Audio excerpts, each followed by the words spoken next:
everybody. We are back for session 9. 11. Session 9. 9 Put reverb of Pirates of the Lost Fleet. Age of Apotheos. Good energy tonight. Wait, 9. 9. Yep. Is that what you said? 9. I blacked out. I didn't. Yeah. Good energy. Yep. We had Tash cake. is back, Happy birthday. and we had cake. Happy birthday, And Sean. back, and Thank we you. had cake. Not because I'm back. It's not why we. No, we had. we Tash did. is back, Coincidence. and we had cake for Sean's birthday. Happy birthday, Sean. Thank you. We threw weapons We At did. Sean. Yeah. And a shovel. and a shovel. And a shovel. And we missed every single lot. time. Yes. That guy really liked us though. He was like, "You guys He are was so really cool." nice. Yeah. Well, he knows. He's a big He fan. He just kept giving us more What's weapons. the place called? Yeah. Axe Island- throwing into Island Nemo. axe- Island grind. axe throwing. Axe to grind. Yeah. No, it used to be axe and grind, and now it's no, not. it's something else. Victoria. Island axe throwing. Do you have an axe? Yeah, that sounds about It's right. in Nanaimo. Yeah, South It's Nanaimo, really axe great. throwing place. Google it. The It's guy with awesome. the really big beard is so lovely. Yes. He was He taught us actually how to really throw fun. shovels. I feel like that's a prerequisite for Yeah. working there. And really he, big beard. yeah, and he And made he- fun of us, but so nicely. Yeah. He nicely made fun of us. Really And nice. if you mention crit and fumble, you'll get a 10% discount. No, you won't. Yeah, That's that- a lie. that's- Pretty sure. definitely I'm do pretty it. sure he said Yeah. that. For sure. Please do not do that. Anyway, That's funny. Oh, boy.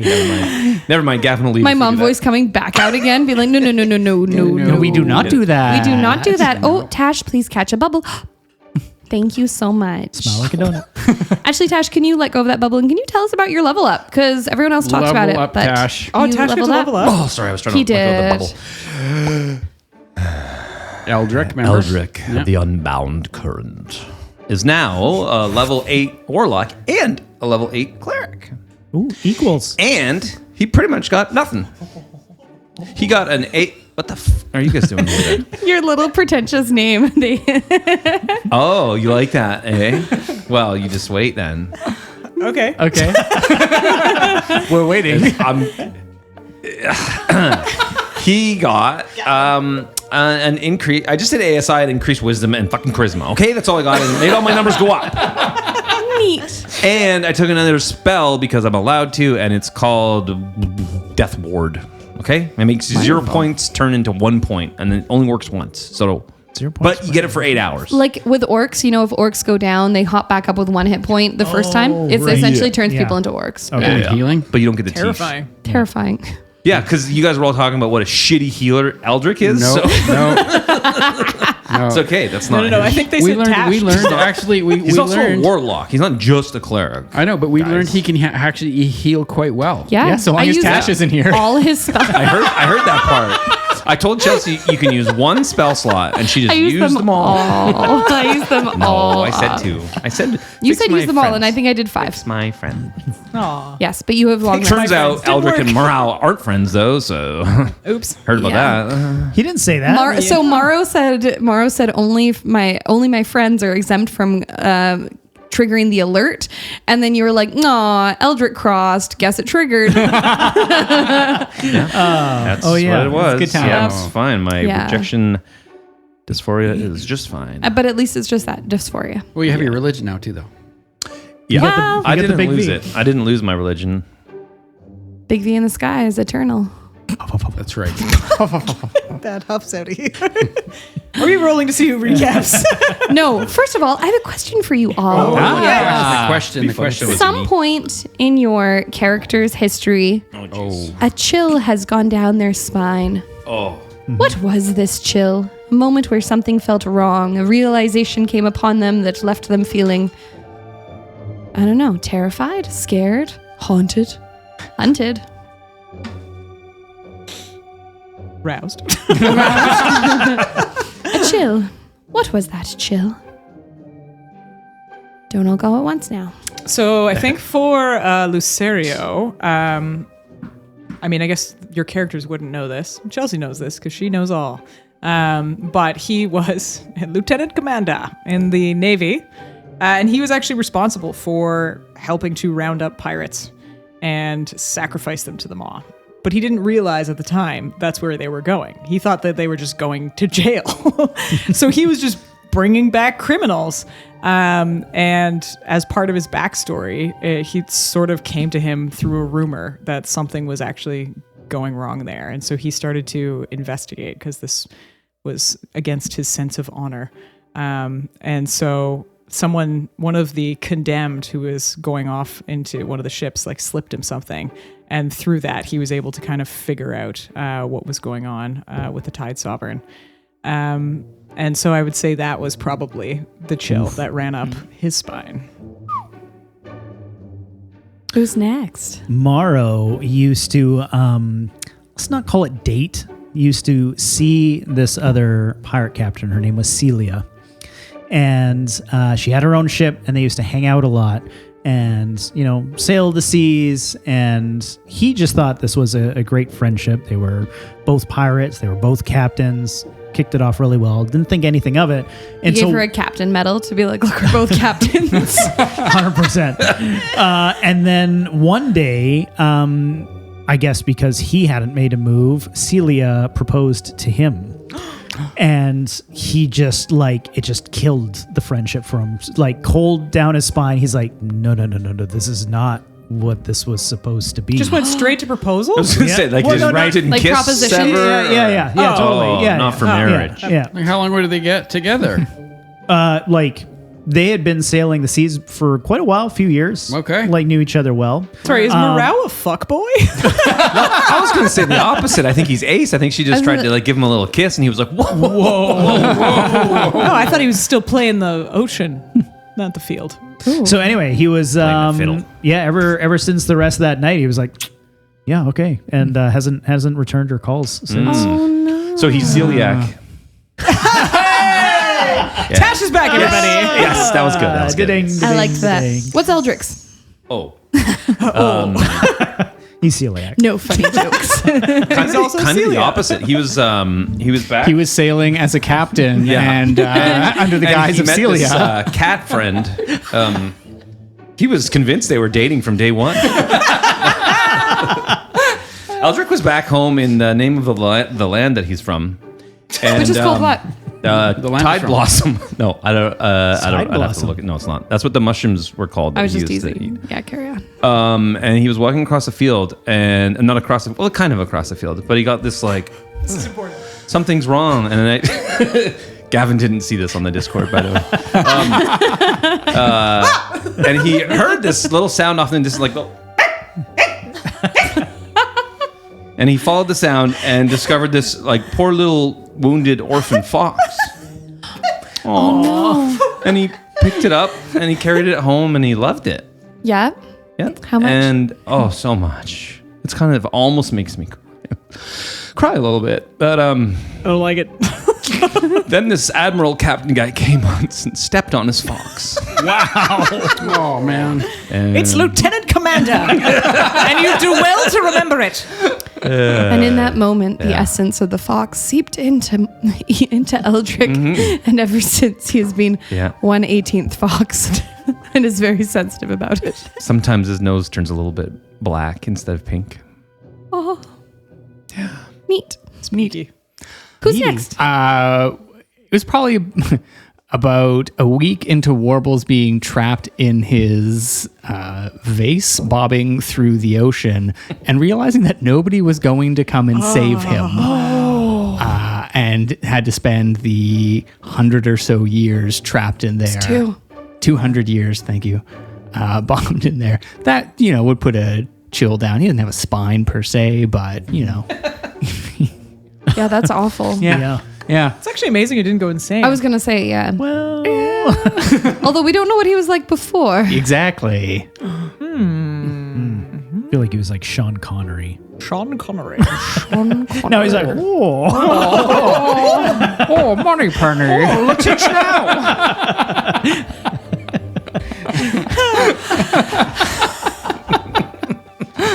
The rapist for 400.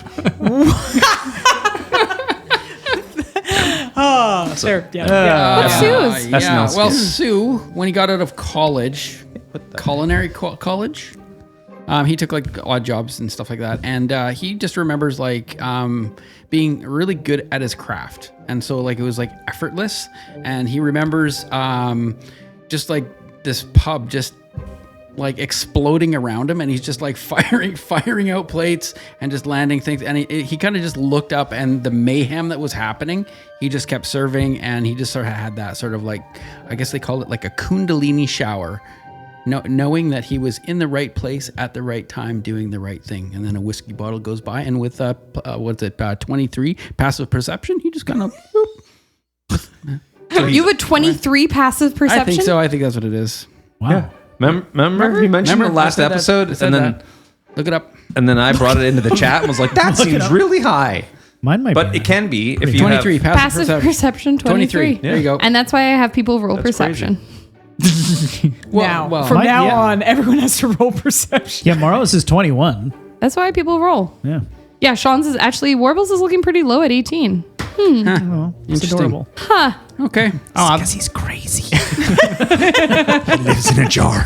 That's Kundalini shower. Mine's only 15, Love it. so That sounds like a real thing. What is a It is. Yeah, Kundalini it's a shower? Kundalini shower. It's like when What? is that like the vinegar thing you guys kept talking Oh about? God, no! Vinegar strokes. Nah. Every day with this fucking group. Actually, though, what is a It's involved- Kundalini shower? One more time. Is it like a sexual thing? Am I missing? Like, what is it? No. It's just weird. It's like, do you know it's like semantic satiation where like someone says the same thing over and over and over again? Like It just- Kundalini shower? It's just like loses all meaning. It's just Oh, yeah. I'm like, what is that? A Kundalini shower is a yoga practice involving a cold morning shower to awaken, purify, and energize the body. Sorry, and how the fuck does that relate to you being in the kitchen? You'll just say anything, Dwayne. It was the whiskey that came by. It splashed him. It was the alcohol all over. And he knew he Were was- you listening? Come on, try and keep up, Spooner. It's actually where a Kundalini shower originated from. This is like a very cold whiskey. It's a wake up. Yes. Yes. Okay. I'm going to get everyone No. to please Roll for initiative. roll me. Everyone's going to roll 2 d20s. Love All of you are can rolling only with read half of advantage, them. except for Tash, who's rolling with disadvantage. Oh. I got passive Oh, perception. Does that mean we get to roll 23. both twice? Yes. No, you get to roll once. Oh. One dice twice or man. 2. Anyway, What I are just we want to adding? hear. Nothing. Wow. I want to hear your guys' highest, and then I want to hear Tash's lowest. 10. 10, 19. 16. I rolled the 2 perfect extremes. a 1, and a 20. Yeah. Okay, well, yours is a 20. Yep. I got a 7. Okay, Tash, can you recap last week for us, please? Oh man, so good. Thanks. I I want to hear your take on what happened. It's really funny because I just listened to the episode mostly today. I know. I messaged you about it. And it's So pretty blank up what did you there right glean? now. What did you glean? Where do we start? You guys, the robot thing exploded, or not the robot thing, that bad thing that we fought exploded, Good and start. then and then you guys went to murder Kale, or was there something else before that? No, this is pretty Pretty That's the apt. episode? Yeah. good. Yeah. Yeah. Good recap. Oh, wait a sec. And Cue the you music. talked to the other Kale's assistant person friend, Tamsin. Tamsin, that's right. and That's good. you were able to confirm that the writing on the documents matched Kales. Kale's. Kale's. Yes. Yeah. And Kale's she, handwriting. that weirded her the F out. Yep. And then She always knew. that took quite a while. Yeah, it was because there were so many Kales. when we got there. Yeah, and there was the false bottom in the drawer, and that almost went Bearded Kale. sideways, but got through that. And then you went back to Ixchel's, and Well, something else happened before that. before that, though, Gavin. there was was on a boat. on the boat. Don't you ever forget he's on the Oh, boat. And he's yeah, on and the then the whole podcast got a came to a nautical screeching theme halt for about that 40 minutes while everyone tried to explain to Gavin the big thing that he was missing. Wait, it was Fargle? Yeah. Wait, Fargle is Gone. Yeah. Mawrow's gone. the. Wait, is Fargle Ventus? Did I miss that? Chirp, chirp. Anyways, Big V in the sky. He's the big V in the sky. terrifying. big F. Yeah, what else happened? Somebody? The listeners know. They listen. They just listen to it. The bag. Moving on to the other one. There was the bag. of holding. There's a bag of holding. Of holding. Oh, yeah. We And we turned turned it it inside out. yeah. We did do Sean that. forgot the trick and then remembered the trick right before everybody else found out the trick that you can turn it inside out and find out everything Putting that's in Sean it. on blast. That's fine. That's okay. That's There's a used lot to of it. blasting. Warbles didn't remember. Sean did. Yeah. Sean knew. Yeah, Yeah, Sean- That's Sean a good knew. point. That's a Seasoned. good distinction. Yeah. And then everybody read a few different things. There was a really cool, probably not meaningful book or have anything important to do with anything book for Eldric about. It was just full of junk, it was I think, good. for the most part. Yeah, nothing, Yeah. Yeah, there was nothing some useful. camping gear. Yeah. Guys, you want to go camping? And I think that's the I end. think that was it. Yeah. Yep. Wow, there's- that took 3 hours to do that. Wow. We're slow. Most of it was. Would have taken 4 if you were there. Wow. Wow. There's some spice in the group tonight. That's cool. Thank That's you. fine. It was That's fine. it was the Indian food. It's very fine. spicy. DM inspiration. Killed my, Mostly just to soothe that burn. because she killed my fox. It's fine. If anybody listens to this and goes like, I don't think anybody at that table has ADHD, and there's something wrong with that. Disagree. Then their passive perception is quite low, Yes. I would assume. Yeah, I'd say so. Like 18. Yeah. We rolling. Mine's only 15. Just go ahead and interrupt them. It's Yeah, for fine. the love of God. Adventurers, grab your weapons. But first, kiss your kin. The wilds call, a timeless brawl. Now we roll for initiative. Good and evil fighting for the win. Crit and fumble, critical hit or just a fucking fumble. Cast thine eye on the rolling die. Legends rise on its battle cry. Time to rumble, crit and fumble, critical hit or just another fumble. War is waged on the table stage, untold sagas of an ancient age. Crit and fumble. Bum bum. Bump, bump. I couldn't Oh, I figure out always if my miss the headphones bum were bum. supposed to go in front of or behind you my do. top. Because you're not listening. It's not even that loud anymore. So roll for initiative. Actually, Or? very quiet. Oh, yeah. Sorry, 1 second. What the heck? Uh-oh, wait. Do you have a... Is that... Yeah, it is. You have hurt so much. you have a button on the soundboard now? We have a sound bite. Chelsea looks actually kind of mad, but also sad. I didn't get to the reverb part. There's a shorter one though, isn't there? Yeah. No. I did it at the end of the bump, but everyone had their headphones off, so they didn't actually hear it except for me. Yeah. Got it. Can we hear it one more time? Yeah, short one? Let me just Just to see if it's working. Yeah. Dude, that just up and then gotta...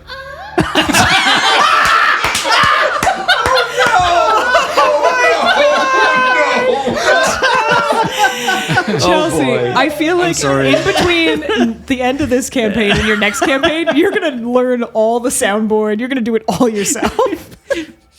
Oh, she wrote something down. Sean's gonna die. And roll for initiative. I don't think it's funny, Chelsea.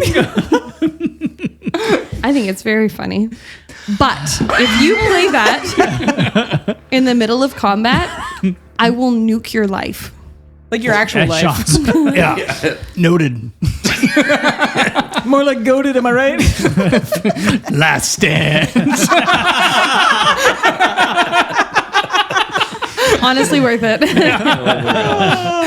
All right, that's enough. Okay. That's enough. We're having fun. We're fun. Okay. Yeah, you're right. Today's date is what? What's the April something? Dwayne, you ready? You got your passwords in. Passport? Passwords. Yeah. Eldric, you've got your DM inspiration. I have given you that. Thank you. Thank you. so much. Thank you. April 19th today. Eldric, Yeah. you leave your friends in a dungeon surrounded by rotting corpse. And where are you headed? Eldric was headed toot sweet to I Shell's feel like I need to be more clear. This is back in when you first had killed this Time warp. Time warp. We're going back in time to when you left your friends. They were in the dungeon after that combat, and you had healed them all up, and then said you were away.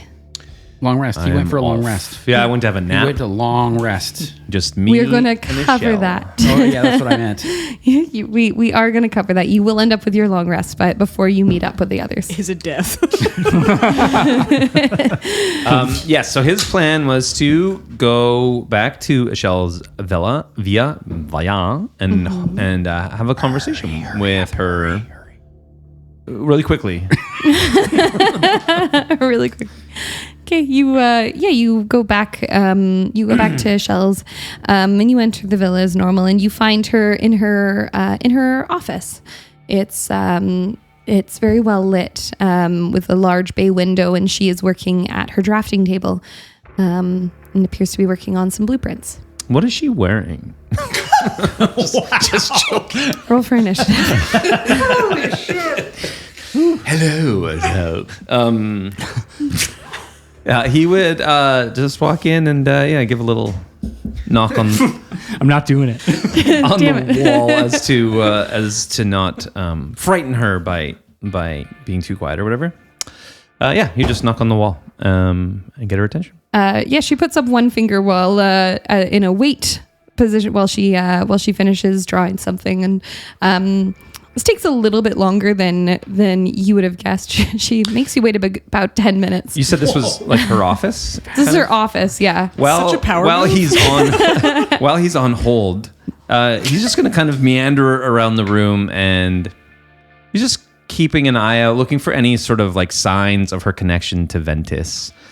He's sort of had this realization that he is assuming she must be a bit of a acolyte or whatever to Ventus, because she was at the temple when we first landed here working on the temple.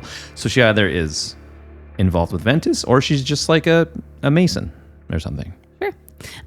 Roll me. So you're just looking around? Yeah, well, he's on pause. He's just kind of looking around at what's on the bookshelves. Right. Roll me an investigation, please. 17 plus whatever my bonus is, which probably is really good. Probably so good. It goes in alphabetical order. It's plus 0. Plus 0. So Wonderful. 17. 17. You find a huge number of maps, a huge number of blueprints.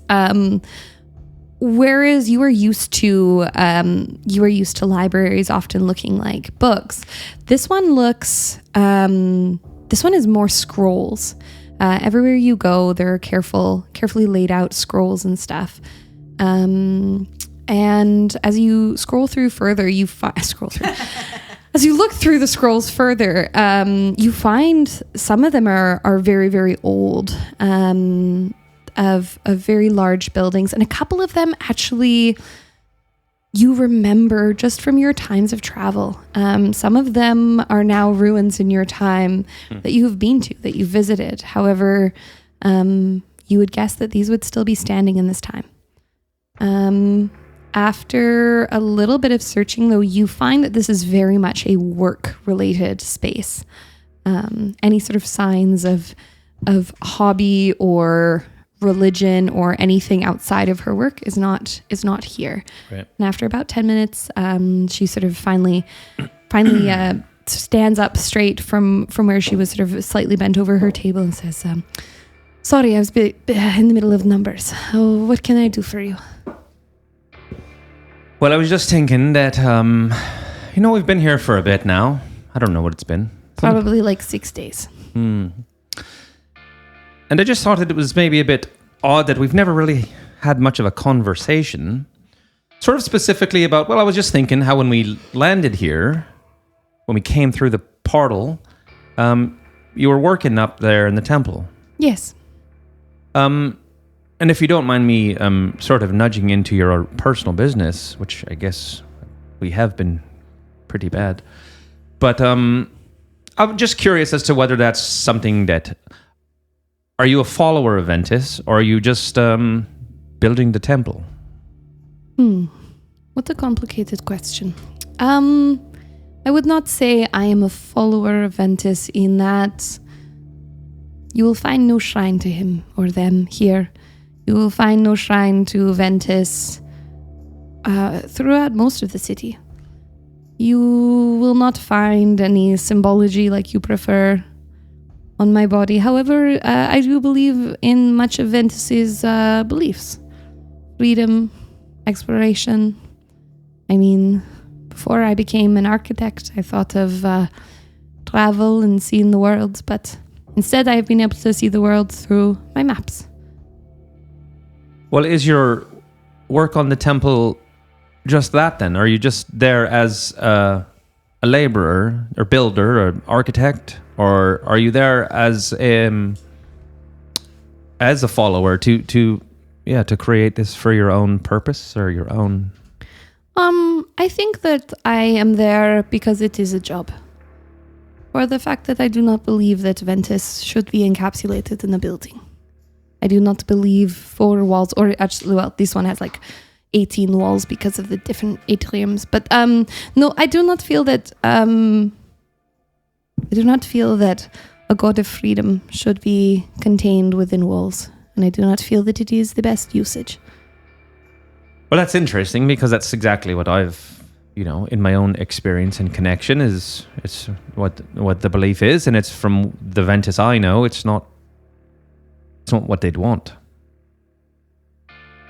What I was hoping was you might be able to take me up there or point me in the direction of someone that could give me a bit of a tour. I just kind of am really curious as how it all's come to be. I can take you up there. Well, that would be great. Of course. A little bit of a look around, and We can go now if you would like, or... yes, I'm ready. Okay. I will pack my things and plan to stay overnight. I assume once you have found your way up, you will be able to find your way back? I'm sure that'll be fine. We walked down here once. Perfect. She just lets you know that she's going to be a little bit to pack up her stuff. You see her take the time to write a note and then disappear into her bedroom. After about 10 minutes, she comes out and she's got a small backpack on her back and says, "This was good timing. I needed to return to the temple sometime in the next few days, so might as well. 2 birds, 1 paw." Tash is having a second thought right now. Maybe Eldric is too.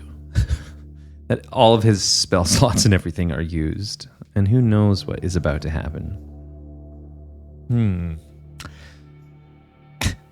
He would check that with her. I'm gonna say above table. Okay. Because you had told me, because Tash had told me his intent beforehand, we had made the decision to use your spell slots up based on information you had and a promise I made. That promise hasn't changed. However, Time to die, buddy. What do you I'm not mean? going to leverage you too hard over it, but decisions were made above table. Right. Did you make Okay. promises? I don't think I'm in. I don't see think a I'm in ring. Promises. No, you're right. His eyes said yes, though. We will proceed. We'll proceed. You can still ask your question, though.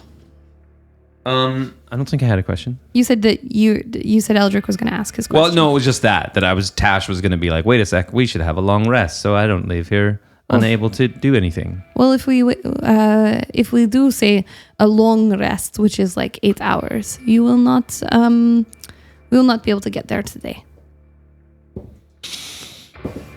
It will be dark before we arrive. It's not my preference. No, that's fine. It's I just can take you another it was day. just a second thought in case we were, in a situation where we met, I don't know, bandits or something walking through. Oh, I can protect the you. It's yeah, fine. that's okay. Yeah, That's no. that's very Do good. not worry. Okay. Yes, I will take care of you. Do not worry at all. All right, come along, little kid. We will go. He skips and holds her hands. No, he doesn't. And she holds your hand through the city. No. Yeah, she takes you through the city and out over the large bridge. And once again, you can see the intricate waterways and aqueduct systems into the smaller town surrounding and then over rolling hills towards the mountain. fairly consistently, you continue up, not encountering any bandits, nor any other threats. Do you talk during this time, or? Not really. I think in Eldric's mind, he would kind of want to save it for when they're there. And it would mostly be kind of small chatter. One thing I just would like to do on my feature sheet, I have magical cunning, what allows me to perform an esoteric rite for 1 minute to get back one of my packed Perfect. magic slots. Sounds good. Yeah. No, he wouldn't. He would just like be mostly small talk and Perfect. Yeah. Okay. Yeah. And she reciprocates this, but seems fairly happy, just enjoying the nature and the quiet as well. Eventually, you get to the top of this area, and this has taken you, just under 4 hours to get here. And you reach sort of this final area of what they have said is the ideal will be this is some kind of pilgrimage that people will come to. You get to that little island in the middle of the lake where you see this staircase, the floating staircase up to the temple. And she stands there and she sets down her bag. And here on the island, you can see a few tents have been set up. And Ishel heads over to one of these tents and puts her rucksack in there and says, so are you wanting to go up to the temple alone? Shall I leave you to your prayer, or it's not terribly finished? Well, it's not. My purpose here is not really about my prayer. I mean, potentially. But it's more that my interest in just seeing the building, and I don't know, is there other workers here right now, or is this downtime? Or well, you'll see some other workers around. Right now we are waiting on some of the larger, and she starts to point out to you where there would be beams, and she's pointing out that just waiting for some of the larger beams to get in for us to finish the roof section, and then we can begin our final decorations and all the other stuff that is less me. Right. Well, yeah, maybe just a bit of a walk and talk, I guess, as we're going around. Sure, we can go up then. And she leads you up to where, up the staircase, and you come here to the area you had first entered this age. I think one of the biggest questions I have in all this is sort of what came up when we were back at your place, and that's just why is this here? I mean, typically, if a temple of this magnitude is being constructed, it would be the belief of the followers that it was requested by their god.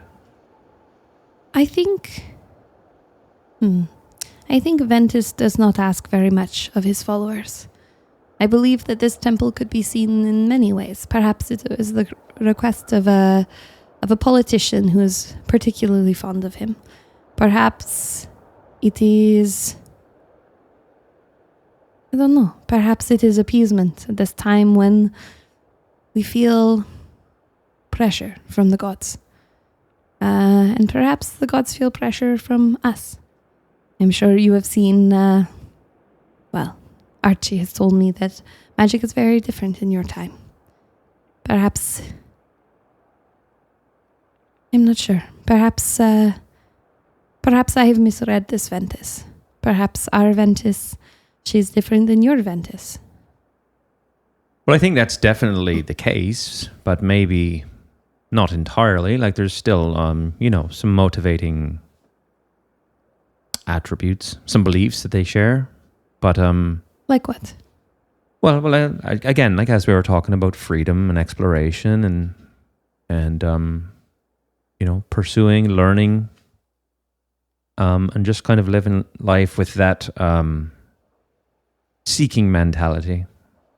Sort of makes me wonder, how much do the people who become Ventus change who Ventus is? Or does Ventus change who they are?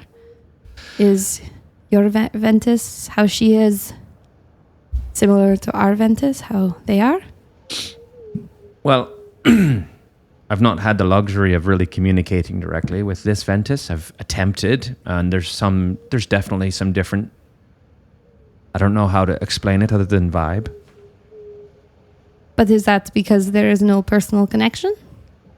It could be. It could be that I just don't understand this one that much. But yeah, I don't know. You see that the headdress is gone, the Yes. emblems are gone. I've sort of come to this realization with a bit of help that that's not really what Ventus wants. This Ventus here now. But your Ventus says. Well, I think mine would tolerate it, or did tolerate it. Because your Ventus likes your worship, or because your Ventus likes you? Well, I would hope it's because they like me. But, well, now you're planting a seed. I am curious how you would communicate, or have you, or do you communicate directly? Well, I don't know. I do not know. I know the feeling of freedom. I know the joy I get when I explore a path I have not walked on before. And perhaps that spark of joy or that elation at the freedom, maybe that is just me. Maybe that is Ventus. I don't know. I don't know if it matters. It's just interesting. It's a very different relationship. I literally have had breakfast, drank tea, laughed and cried and fought with my Ventus. With your Ventus or with your friend? Yes. I think it's the same. Well, shit, you're confusing the hell out of me now, really. What I was hoping to find or understand today is just why is this here? If it's such an obvious tact against what Ventus wants. Because people are scared and want to feel closer to the gods. And they think that perhaps this is the way they do so. Or people think this will... I don't know. Sometimes people think that their gift is what matters, not how it is received. How Tash asking how far along in production construction would I assume Eldric assume this kind of is? This is walls, pillar. This is much of the roof, though not all of it. Like there are no tiles on it, but a lot of the beams are there. Floors are complete. Banisters are done. This is essentially, it's just waiting for decoration. Can I ask you about your... Oh, you had a question for me? No, I would allow you to ask your question first because mine was going to sort of change the context of conversation, perhaps. You said that you've had a change of heart recently. Something has shifted in you. Why? Less of a change of heart and more of a... I had a promise. Well, not really a promise per se, but my Ventus had told me if I ever get too caught up, they would point it out to me. Because of this not wanting to be too stuck to the religion of it. So I think I just had that pointed out to me, that's all. And I kind of... Your Ventus reached out through time. Well... Back 8,000 years. I'm not 100% sure of that. It was perhaps that. Some signals were sent to me, and I don't know if it was my Ventus or this Ventus. And then I had a conversation with Leo Cady that also helped to sort of set me straight, I think. What I was hoping is if you could take me to the... is there like a prayer room? Is there somewhere that I'm going to maybe have the best chance of making a connection? A direct connection. With Ventus. Do you want me to tell you what is planned? Or do you want me to tell you what I think? I would prefer it if you told me what you feel. And she walks into the center of the largest space. And you look up and you see what appears is going to be an open air dome. And she stands there and she closes her eyes and she tilts her head up to the sunlight coming through.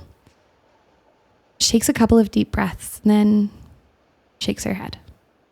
You will not find Ventus here. Ventus does not look for walls. Ventus does not look for floors and ceilings, a beautiful cage. Ventus is looking for freedom. Ventus wants to see you connect with them, feeling free. You keep asking me all these questions. I just don't feel like you're feeling enough. So, what would your Ventus want? Not your friend that you fought beside, but the Ventus, the god beneath that skin. Would want me to tear down the walls of this temple.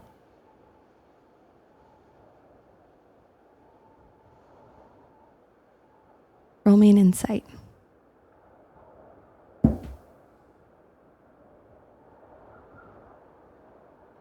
Uh, 19. She looks around. She wanders over to where you first saw her. She trails her hand along a feather symbol on one of the pillars. Then she heads over to where you saw the stone chest before, and she pops it open. She kind of rifles through them for just a moment and tucks a couple of things in her pouch. Closes it up, takes one last slow look around and says, "You know, Eldric, I'm not feeling so well. I think I might return to the villa. Why don't you stay a while?" And she walks to the top of the stairs and looks back for just a moment, not at you, but at all this that she has created. Then she nods. She walks down the stairs.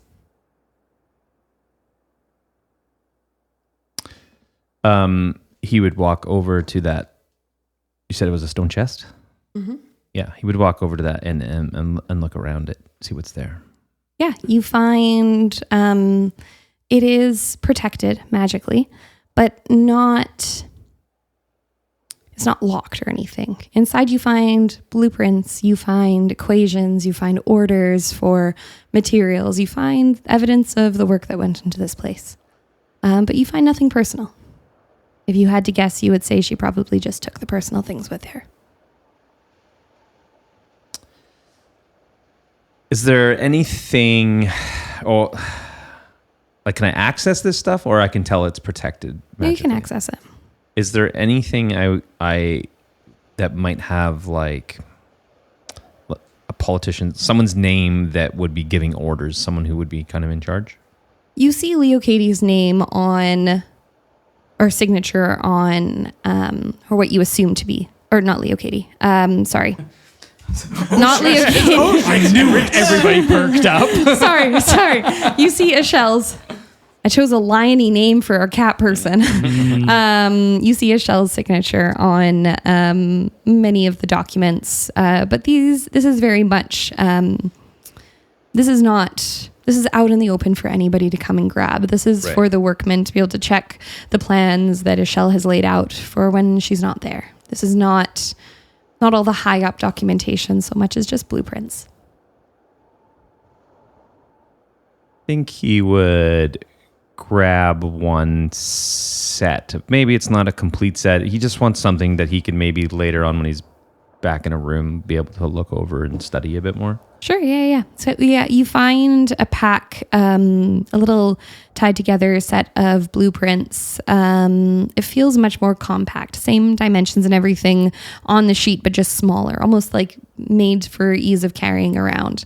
This seems to outline both the general space as well as details of what each area should look like when completed. And in taking a quick look over it, is there anything that would stand out to him as, I don't know what, a little bit weird? He probably hasn't spent a ton of time in temples, but like... Roll me... What do you mean weird? A secret room, a weird layer, walls that don't line up properly, like just something conspicuous. Roll me... thinking just a straight intelligence for understanding blueprints.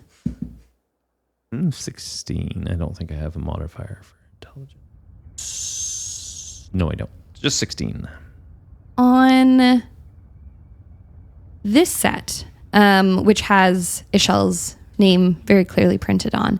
Seems maybe more personal to her. You see some of her handwriting in it for notes.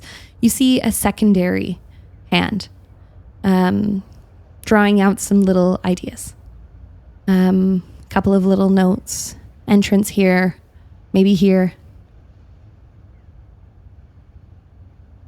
Reinforce this area. Nothing too odd, but details, notes for something that has not been drawn in. Yeah, so he's going to grab those papers and just stuff them in his bag and maybe just kind of do a quick self-guided tour.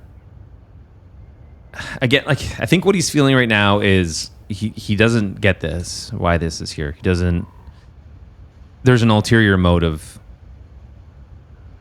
He's pretty sure. It's not actually being built for Ventus, he doesn't think. Either someone else is trying to use this, is calling it for Ventus and is using it to funnel power in some way or collect power in some way, and he's kind of tying it back to that concept. So he's just gonna go do a quick self-guided tour and kind of same idea. Look for a door that doesn't look like it should be there or anything weird and odd. Roll me an investigation. 12. You don't find anything right now. The space is, while close to structurally complete, it's still in construction. There are still many pieces, like many shipments that are around, laborers' equipment, tarps thrown over stuff, and the floors are incomplete. There's none of the tile work that you saw before. It just is here. But nothing untoward right now.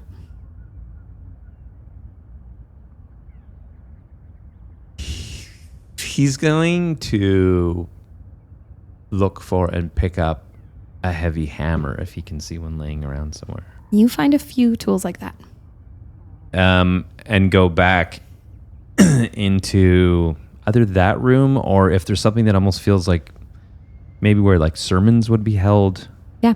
The area that you came through when you first arrived seemed to be a little bit maybe of a storage room at the time, but it opened into an area that seemed much more like an altar.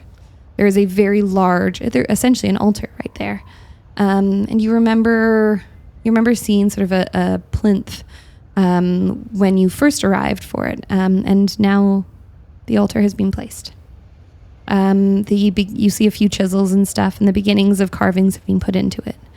You see feathers and wind motifs over most of it.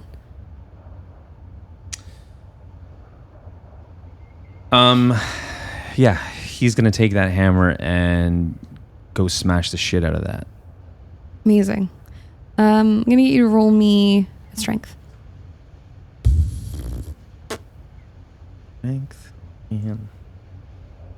With I can roll first. 19. 19. Amazing. Yeah, without issue, you begin to crush and destroy this altar. One huge segment pops off of the corner. This was made shockingly delicately for the fact that it is open air. However, you think that perhaps the enchantments that were supposed to be on this place have not yet been set. Bringing it down again, you put a huge crack straight down the middle, a few more, and you see the far side begin to buckle. Doesn't take too much longer for you to not obviously turn it to dust, but make it unusable. I think with that, he is going to make his way. He doesn't want to get caught for having done that, so he's going to make his way out of the temple as quickly as he can, maybe get 100 meters away or something, and then kind of tuck into a bush somewhere and try to make a connection with Ventus. You don't get that far. Okay. You get to the top of the stairs. As you get to the top of the stairs, you feel something familiar. Something you haven't felt since your own time. The wind picks up, and instead of blowing past you or trying to blow you over, almost seems to wrap around you. moves your hair from your face. Instead of feeling cold, it feels like a warm breeze on a summer evening. It feels not just tolerating, but accepting. Almost feels grateful. And while it doesn't feel like grim, because it doesn't feel so personal, you have been acknowledged. You have been found deserving. You feel rejuvenated, revitalized. Like you've just received the benefits of a long rest. Do we all? No, you should have destroyed a temple, apparently. I would say he's going to be pretty emotional, weepy at this. This is something he's been. It's crazy to think that it's only been 6 days that we've been in this place, but yeah, he's been so disconnected, and he's been so like pursuing any sort of acknowledgement and recognition. Yeah, so that's a big relief to him. Awesome. You head down the stairs? Yeah, he would start making his way basically back. At the bottom of the stairs, you find Ishelle. She is sat on one of the crates with her back to the temple, looking out over the rolling hills. The wind is also blowing past her. And she has her eyes closed and her face up to the sunshine. And you approach, and she doesn't say anything to you for a moment, and then she sighs deeply and drops her shoulders and says, that felt good.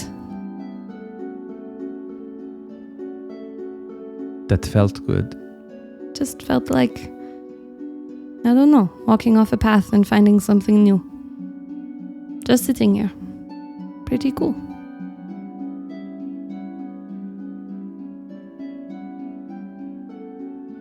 Can I ask you something? Sure. Are you Ventus? No, I am not Ventus. But that is a very kind compliment. I think Ventus probably is much more, I don't know, composed than I am. You seem pretty composed to me. Well, you should ask You put Archie. up with Archie, yes. What else? Oh, well, that's... well, we compliment each other I mean, well. I mean, it's none of my business, but I feel like you more than put up with Archie. Did you... How much... she turns around to look at Evan. She goes, how much damage did you do? Not much. It was just really a test more than anything. I can't help but think this is all connected to why we're here. Yeah, they'll probably ask me to rebuild it. And they will. And you and I will both go on knowing that this is not for Ventus. But I've put some secrets in. And more to come. Do you know who's... I mean, you said there's maybe a politician or maybe this or maybe that. So you don't ultimately know who's ordering this, who's paying for this. Oh, just another job. My boss tells me, and their boss tells them, and their boss tells them. I know there are some big names in Ephyros who show interest in appeasing the gods in general, but that is typically simply so they can, I don't know. Every politician seems to enjoy doing a prayer to tell people how virtuous they are right before they fuck them over.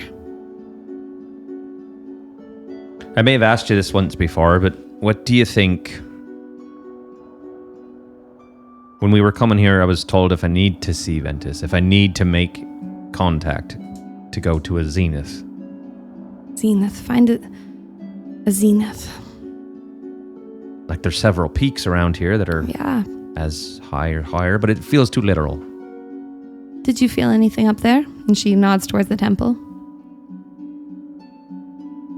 Only after I did what I did. So it seems like you found Ventus at the zenith. Perhaps it was your zenith. Although that would be a bit sad. You seem pretty young still. So there, if you have peaked now, ugh. Well, I'm not like that young, but Well, okay, sorry. Yeah, you've peaked now. Does that feel good? It's the top you've ever achieved. kind of All takes the downhill pressure from off, here. really. Yeah, I mean, sure. You want pressure taken off, though? Cool things you could be accomplishing. Ventus seems like they'd be pretty upset at you for saying that. Fair. Well, I'm sure you probably noticed that I nabbed some drawings. I had not. Oh, But now I have. Yes, they're in your hand. if you don't mind, I'll just keep them for a day or two and flip through a bit. Or Is is there that? any answers I can just give you? I don't think so. I think it's something to just like ponder, and look at. Sure. They are all my personal drawings, so anything you have questions on, I can tell you. But if you'd rather just go- Discovery, exploration. Sure, why not? Yeah, I think he's kind of got what he didn't know what he was going to get, but I think he's got enough for this and he's ready to head back. Okay. Shell lets you go. Lets you know she'll be here overnight. She has some work to do and now an altar to repair. But you begin to make your way back. The 3 or so hours back, though you suspect you could get there quicker, being downhill and the wind consistently at your back. Now I think we need a music change. Because that one sounds delightful. That one's awfully zen. That sounds like one I'd hear in one of those float tanks.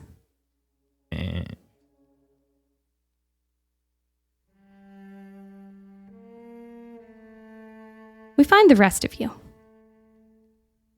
Find the rest of you in Shell's dining room. Pile of camping gear and basic survival stuff on the floor. And on the other side of the room, Kale stands with a long dining room table between you. He leans over and very purposely, carefully places a broken teacup on the table. Tense firmness of someone barely holding in their anger. Warbles is going to put a hand on the captain's shoulder, sort of a calming one. He's going to turn to Sue. You put some tea on, Sue? Sure. Great. Hold the tea. Well, Warbles is wanting tea. Kale looks around at you all, minus Eldric. You lied to me. So did you. You shunned my hospitality. You lied to us about what you were up to. Let's have a seat. And he's going to gesture to the living room or somewhere that's a little more comfortable. I don't think I will. All right. You've stolen from me. You've mocked me. And you put this entire city at danger with your experiments. Lying about those to everybody? And he looks over at Mawrow. Mawrow, how are you feeling right now? Is Kale asking me that? No. Oh. Chelsea is. Kale has a posh British accent. Well, not posh, but getting closer. How does Mawrow feel? Mawrow's distracted. By what? His god. Mm-hmm. He's listening to Kale, but he's almost seeing past him at this stage. And if Kale's looking at him, Mawrow's looking at him. But you know when someone's looking at you, but they're not paying attention They're to just you? like, Yeah. That's what Kale's picking up on right now. It's And just he- like a blankness. Yeah, he's just sort of like staring, but not saying anything. And what is it that Mawrow's thinking about with his god?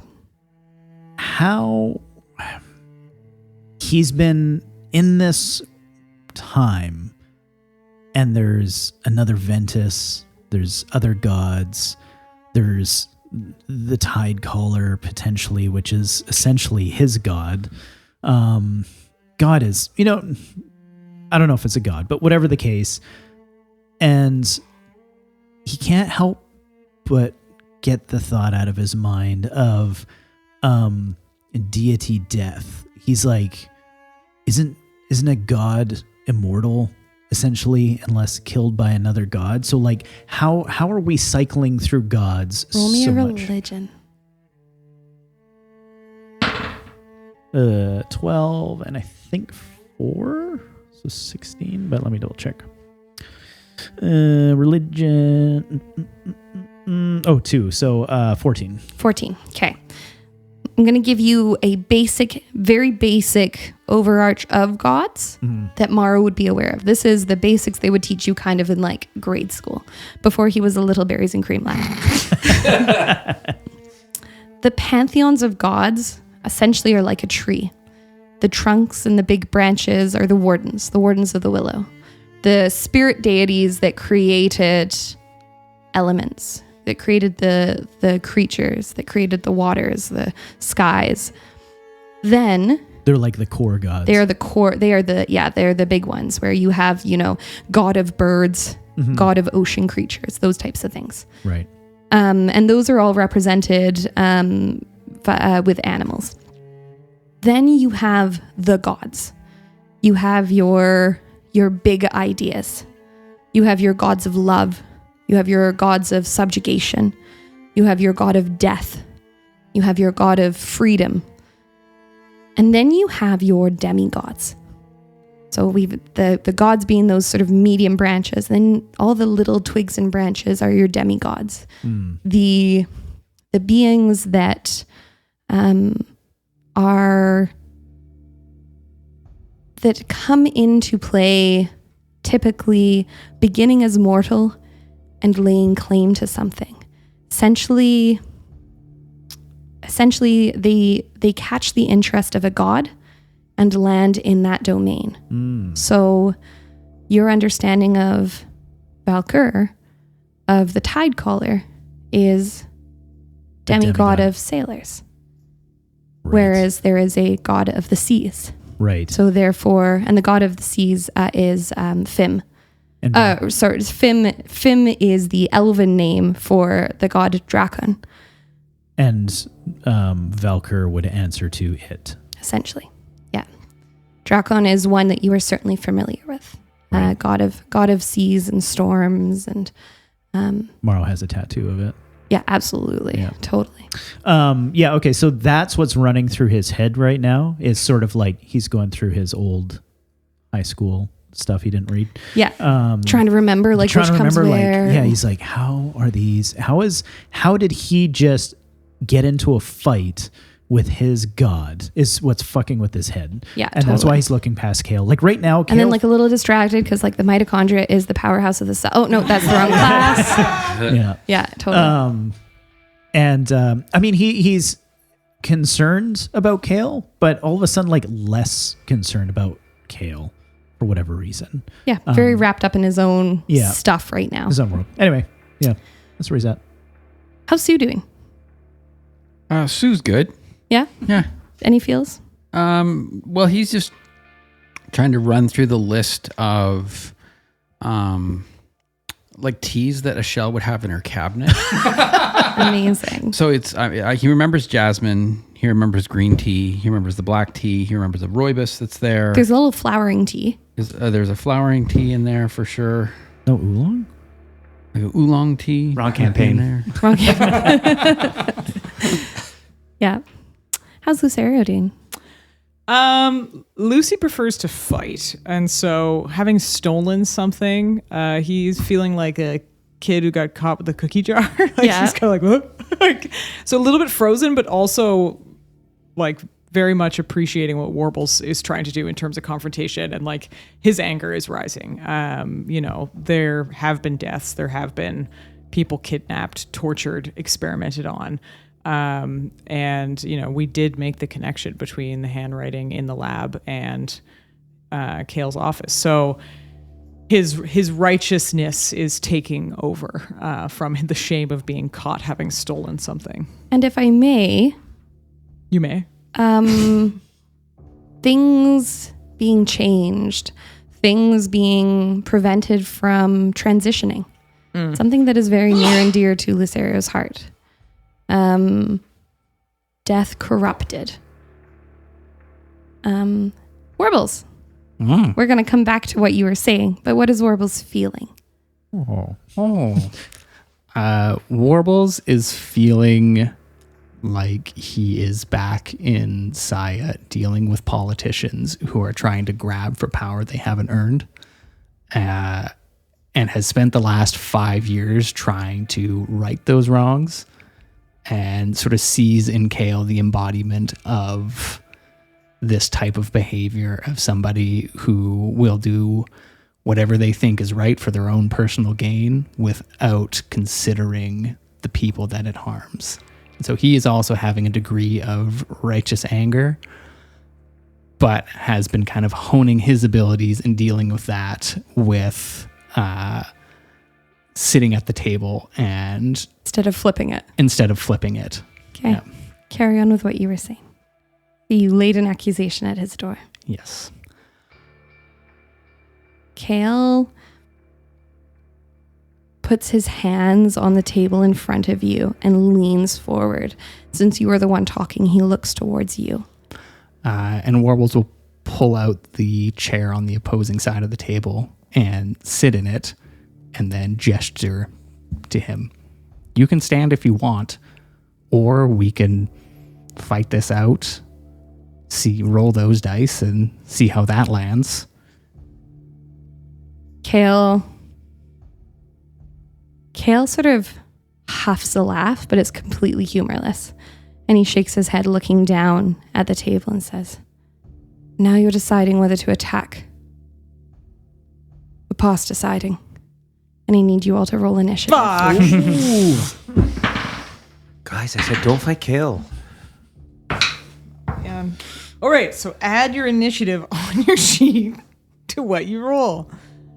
D&D 101, everyone. Featuring Sean, Spoon Dog. do you remember the song you played when we first started this campaign? Berries and cream. Oh, No, the very first one. the Do you remember that one? Dun, dun, dun, dun, dun, The dun, dun. boom. that's what I was like doing. that one. Yeah, I like that one. For no reason. You've been re-listening to all the episodes now? No. Enzo did.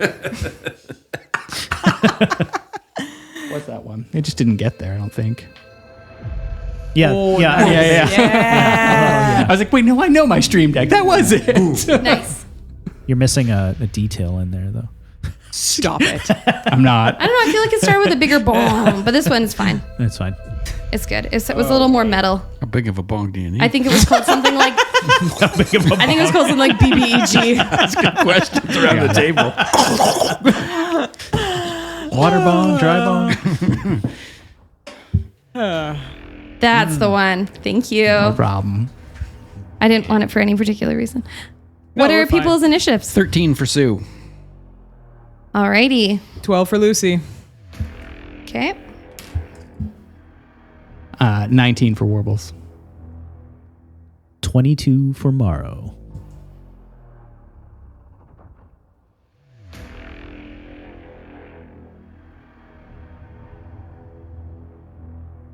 Alrighty. Mawrow, you are up. Kale, I have a proposition for you. Doesn't answer. Help me kill a god that doesn't exist yet, and I'll help you. And he puts his blades by his side and sheaths them. You have no idea what I want. Try me. I'm about to. End of turn? Yeah? Warbles. Warbles is going to take the chair that he was sitting in Throw it. and whip it across the table at Kale. Roll me a, attack. And then it's going to be your... He has improvised weapon proficiency. Yeah, perfect. That's what I thought. It is a 18 on the dice. Misses. Throw a shovel. Oh boy. Fun. Love it when an 18 misses. I love that the look on Sean's face was for a moment was, What? are you sure? What? Did you want to check? Yeah, do you want to check that again? Or Oh, I guess he's got 2 attacks. There's another chair. There, There's actually a few. Shell's gonna come back to her place. You throw the chair, and it is not so much that he sidesteps, but rather just that it doesn't hit him. It lands behind him. interesting. He is going to then jump on the table, close the gap, and make another attack. That is a 19. Misses. He is going to flurry of blows and use a bonus action. That was my chair. Yeah, he took it out from under you. Oops, that's not enough. Mawrow's now prone. Must use half movement to get up. Sorry. So the chair went through him? Roll me a say that. perception.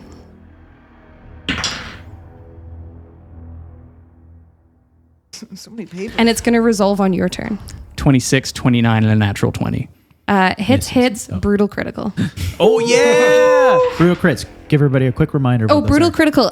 When you nat 20, that is any person, so that includes any of my NPCs. You automatically get the top that you would get max on damage. like max damage, and then you roll again. I love that because it feels like a crit. Well, it's nothing worse than critting and then being like, I rolled a 1. Yeah, be like, I got 12 when I Yeah. should get 4 46. Yeah, it should feel awesome. Yeah. Let's do the first 2, and then I want you to tell me how epic that brutal critical is. It is a 44 damage in total.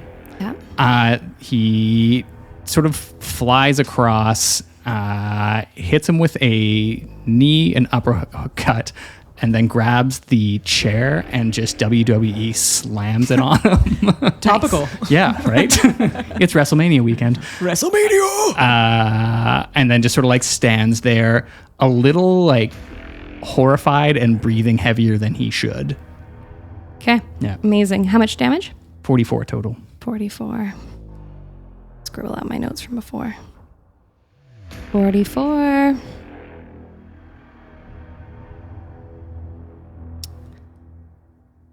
Alrighty. His head like jerks to the side as you hit him. The chair comes down on his head and shoulders and shatters, and he flinches downward but doesn't buckle. It is now his turn. Hold on to your butts. Here we go. He looks at you, Warbles, because you're closest, and his eyes scan across the rest of you. You came prepared for a monster. This is what you brought. And he is going to cast Storm of Vengeance. And I need everybody to roll me a Constitution saving throw, Including Eldric. including Eldric. Actually, especially Eldric. The 19 for Warbles. Oh, sure. 19. You say con save? Yeah, a Constitution saving throw. That is a 21 for Lucerio. Okay. 14 for our dear friend Mawrow. Give me 1 second. I just have to check the spell save DC. Sorry, say it again. What did you get? 14 for Fail. Mawrow. 6. Fail. 21. Fail. 19. Fail. Pass. It had to be a 19. It requires a specific number. Guess a number between 1 and 25, and if you get there, no, I'm just kidding. It's not 6. Churning storm clouds form across the top of the villa's ceiling, and centering on him. It spreads and fills the room and across the rest of the villa. You do note it stops at the balcony to outside. Lightning flashes and thunder booms and strong winds begin to roar. And all of you who have failed Yes. are going to take I don't have much health. 6 points of thunder damage. Oh, that's adorable. Oh, no, wait. And you've, Sean knows the spell, apparently. and you've all been deafened for 5 minutes. 5 Oh. minutes. Pardon? What? Uh, I said what? how many damage? And that's there to remind me. How many? It is 6 points of thunder damage. And you are all deafened. You cannot hear each other.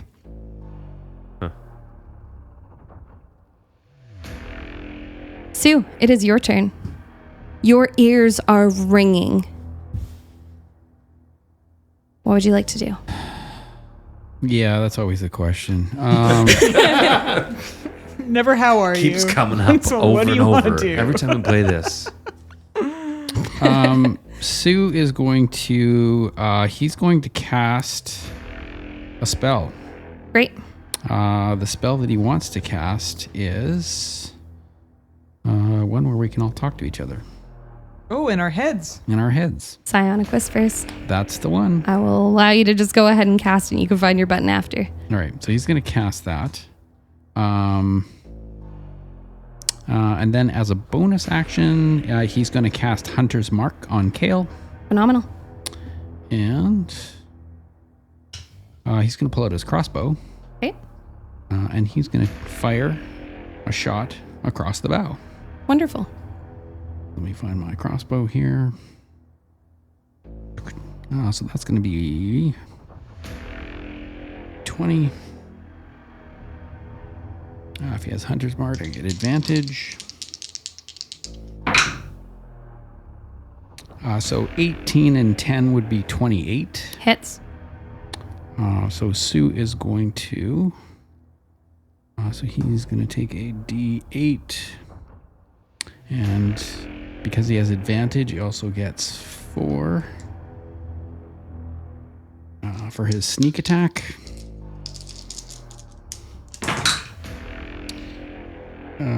Six, 7, 7 and 5 is 13, 12, 13, 14, 15, 16. 16 plus 5 is 21. 21.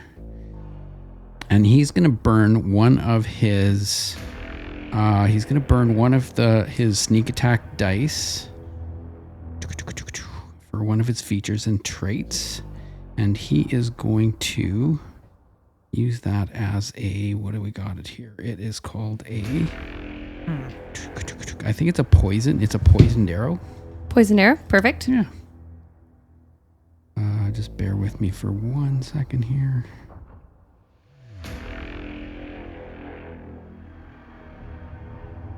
Nick, nope. We got it so far down. Here we go. So poison. Okay, so it says you can add a toxin to your strike, forcing the target to make a DC 18 con save. So it's a saving throw. On a failed save, the target has the poison condition for 1 minute. So DC 18. That's going to be a 31. Fail. Oh no, it was 18. Sorry. Just I was making sure you're. Just want you to know how it feels. He doesn't like it. He doesn't like poison. He doesn't care. Okay. And then other than that, that's kind of just Sue. Sue's just gonna he's gonna take cover in the doorway. Wonderful. Yeah. Lucerio, it is your turn. You have watched as Sue's bolt hits and does some damage. So he's there. I said that specifically because I saw Spooner going, oh my God, he's not even there. It's a dream. It's a hologram. Oh, just when you said like the chair was thrown like past him, I was like, well, anyways. No. Okay, shit. Well, shit, you time have to fight die. him. Right. Another opportunity for a beautiful death. So I can't use know your enemy because I did it on the last boss and we haven't long rested. Yeah, thanks. But I can do other things probably. So he's just across the dining room table. Yep. I'm actually most mad about the ruined mahogany. It's heartwood, you know. That's like the storm clouds in here. Oh my God, the water I'm mad damage. about it. Yeah. Use a coaster for your rain clouds, please. Exactly. Are we no better than the beasts in the field? Right. So I'm going to use a menacing attack. So Gonna do one. This is a D10. Yep, good job. Oh, I have to hit the attack first. So I guess I gotta roll an attack thing. So I'll be using my short sword. I roll a D20 to hit. Am I losing my mind? Yes, you're You're good. You're good. You're good. nailing it. D&D. Yes on both. Yes on both. So that is a 24 to hit. That's gonna hit. Holy shit. Son of a. I just wanted to hold that for a moment. It's gonna hit. Great. When you hit an attack, use this. Do that. Okay. Try and so got to roll damage, which is 6.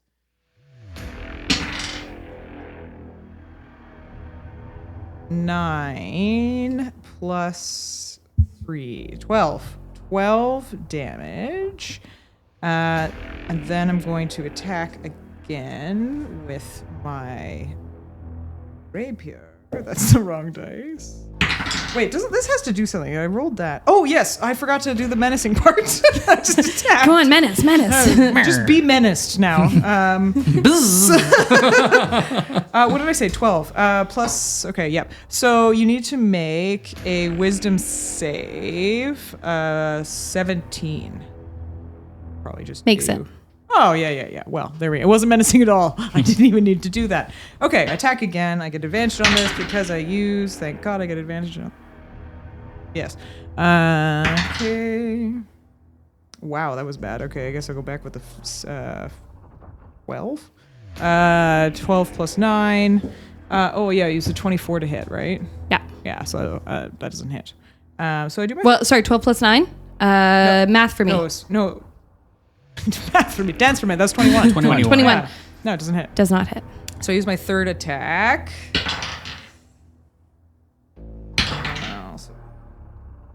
Wow, it just keeps getting worse. That's 18. 18 does not hit. Also, yes. I guess I can use a bonus action to second wind. So 1d10 plus 16. Put the tea cozy over his head. Yeah, there you go. You look chilly.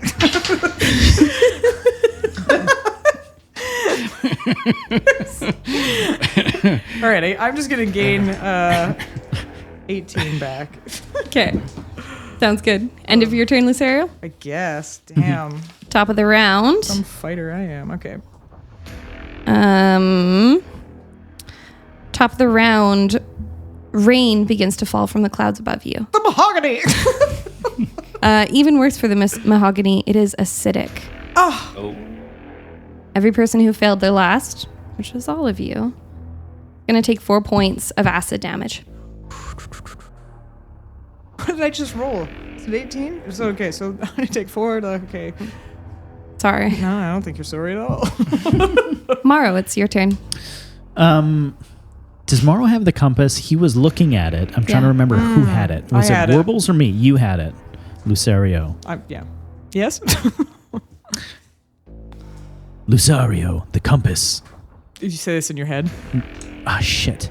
No, You it's have fine. psionic whispers. You can all yes, communicate. I do say it, yes.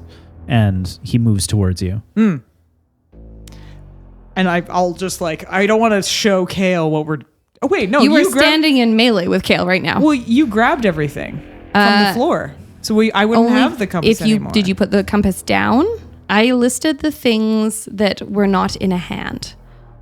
Yeah, someone was holding it. Someone was looking holding the at it. compass, so I don't believe... I'm the one who picked it up off the ground. Then you still have it, yeah. Okay, so... Okay, then I run past and we do Okay. like Unless the someone just behind the back explicitly said that they had picked it up. Right. Yeah. Okay, I hand it off sneakily with my hand. No, I'm kidding. So you are moving into melee with Kale then, because Lucerio is in melee. But I'm behind her. Yeah. Just so then I need you, Lucerio, to roll me a stealth or sleight of hand. I'm torn between the two. Sean, averted eyes. He's not feeling friendly and doesn't want to help in this Sleight one. of hand, I would Just say. kidding. Sleight of hand. Yeah. Sean's don't ask questions. I've been looking at my character sheet, being like, "What do I have to do?" Sleight of hand. Okay. I was just bugging you. 16. 16. I just keep the compass in my hand and my hand pops off. It's a real sleight of hand.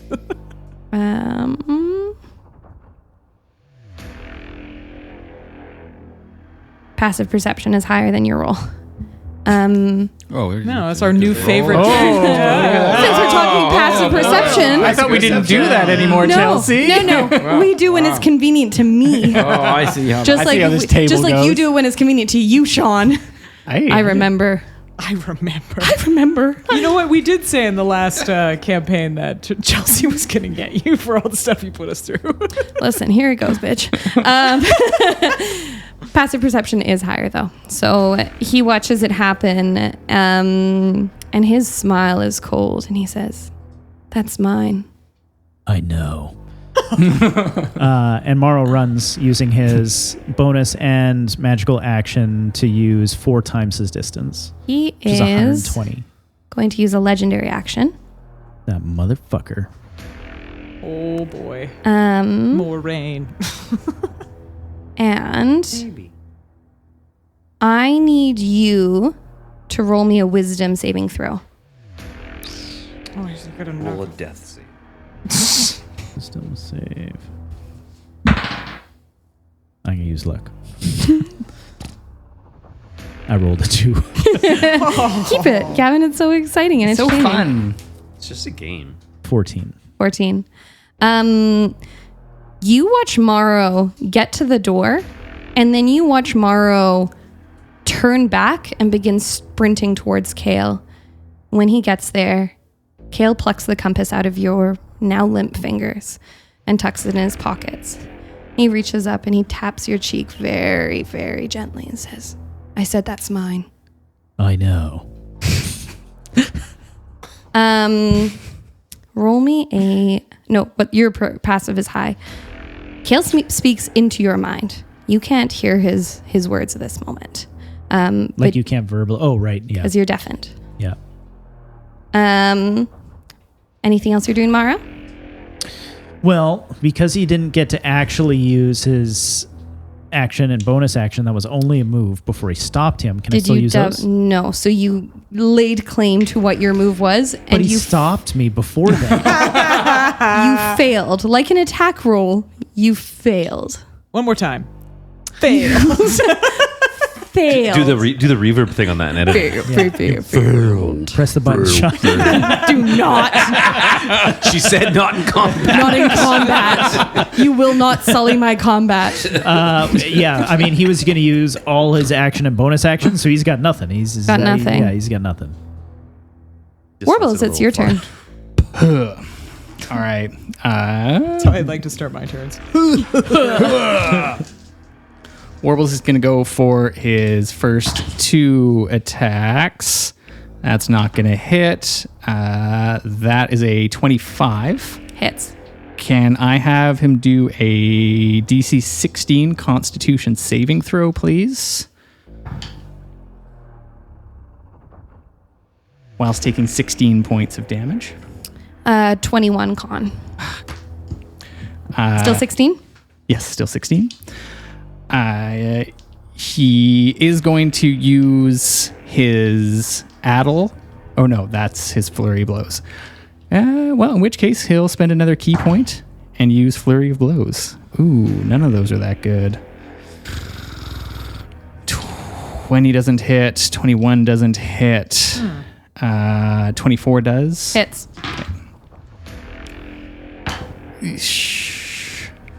That is a 12 damage, and I am going to need him to do a DC 16 Dex save. 24. Me. You should see him run. He's very fast. Oh, God. Warbles is going to actually, because he can use Fleet Step. So he's taken a bonus action that isn't Step of the Wind, but can take Step of the Wind right after. So he's going to disengage and use his movement to get out of the immediate area. How far is the immediate area? He's going to use his full movement, so 65 feet. Okay. I need you to roll me a dexterity saving throw. Sure. Totally cool. Straight to jail. 14. 14. Warbles, you run and you get all the way to the door when the world around you seems to warp. And you find yourself standing directly behind Kale. Fun. Don't feel bad. The same thing happened to me. That's bullshit, Captain. Take his compass. Let's see. Oh, it's Kale's turn. Well, let's see. Oh, fun. His turn. Good, a Couldn't be. smarmy DM.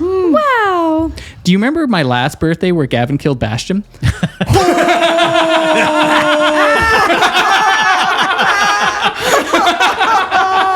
Are you asking for an encore? Apparently we are. I'm just noticing a trend. Do it again.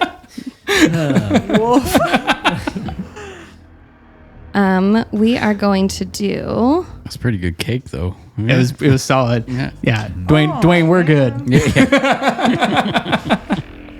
I need all creatures to make a dexterity saving throw. Unless you too, Eldric, you're a creature. A deck save? Yeah, not foxes. Neat. Yeah, I knew it. Foxes aren't creatures. Is an ooze a creature? Yes. 25. 25. I think I got a cool thing for dexes. I'm gonna 17. 17. For dexes? Fail. check or roll. For Mawrow, was it fail? has to be a Mawrow fail. check. Wait. I got another thing. 22. 22. Fail.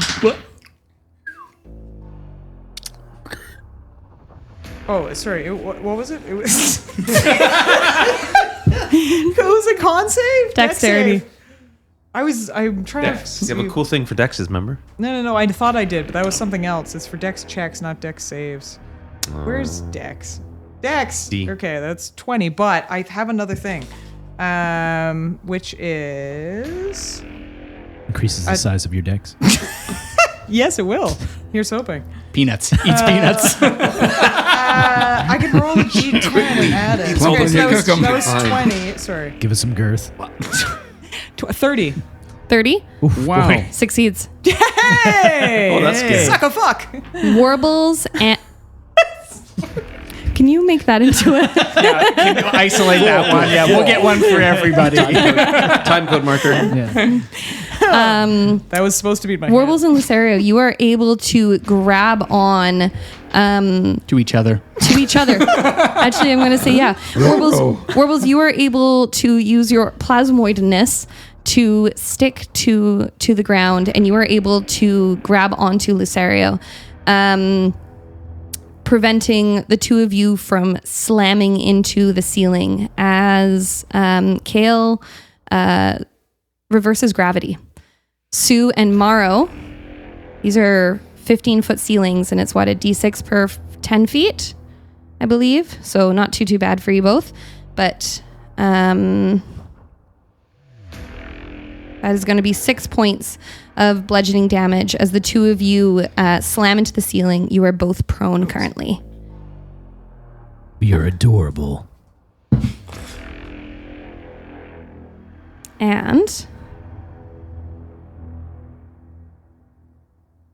he is going to use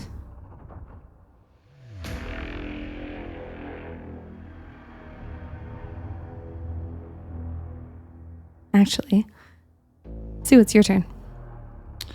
I don't like that. I don't like that at all. Okay. Sue is. Well, he's upside down. So hang on. So he prone. is and prone. So he is upside down in the doorway. Yep. He is going to right himself and grab his crossbow. Hunter's mark is still on him. Correct. So I am going to. I'm going to see if I can hit him, and I get advantage. So nat 20. Brutal crit. Well, that's his first. So we'll just fire off this crossbow. So 20. So I'm gonna get 1d8. Actually, I get 2 d8s. So one would be 8 already. So then I get 3. And somebody have Tash, you want to pass me a d4 or a d6? Ooh, sure. D8? Just one? Make it a D10. D20. Yeah, just one. Thanks.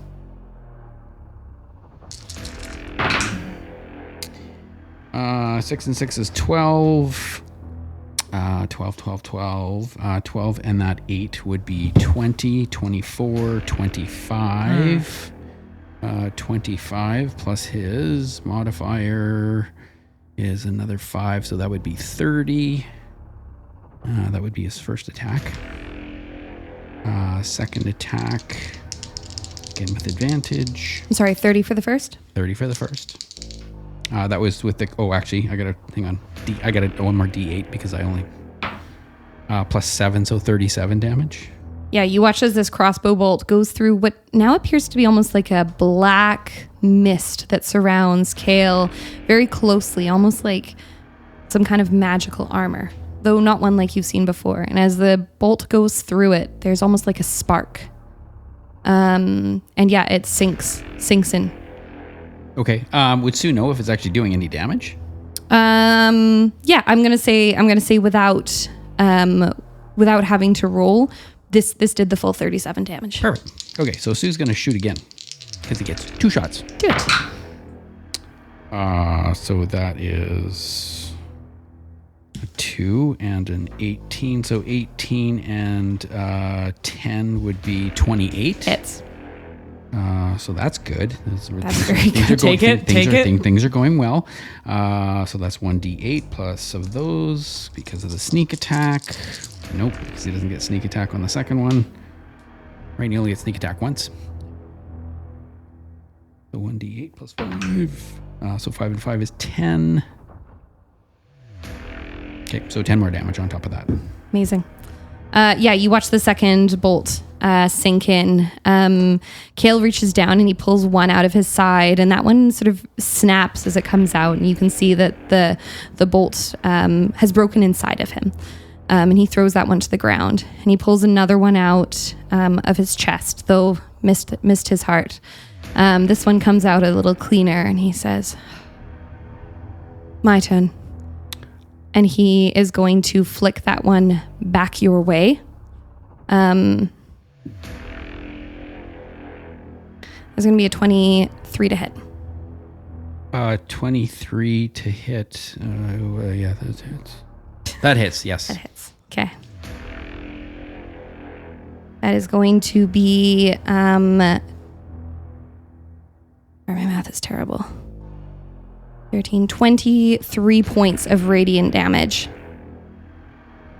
As you watch this bolt pick up speed and almost become ignited. Almost like a shooting star right before it slams into your gut. Can Sue use Uncanny Dodge? You absolutely can. Yay! To have that damage? Yes, please. Yeah, absolutely. And it rounds in your favor. So you would take 11 points of damage. Perfect. Yeah. What does it look like that makes it uncanny? His mustache. He just rolls his mustache. He like flexes just like one peck and it just like captures in there. Is that the end of Sue's turn? Yes, because he used his bonus action to do Uncanny Dodge. Wonderful. Lucerio. I pointed at Mawrow. I said Lucerio when I pointed at Mawrow. I meant over there. My eyes were closed. It's Trickery. fine. There's so many options at this level. It's like there's so much you could do, and I'm messing it up every single time, not doing it in the right order. But let's see. Let's see what we got. Okay. I'm going to use who's after me in Kale. Yeah? He's after you. And then sorry, who's after us for No, in the Mawrow. Mawrow is. Okay. It's the top of the round after you. And is he, what are you incapacitated right now? He's just prone. Just oh. Oh, just prone. Okay. It's just half his movement to get up. Okay, I'm He'll going be to okay. use a distracting strike. Oh, don't use that. Distracting strike. Really? Oh, okay. Not first. No, you always use that last. Rookie mistake. Well, that's me. Okay, I'm going to use a precision attack because I missed on that. Or studied attack gives me auto advantage on the next attack.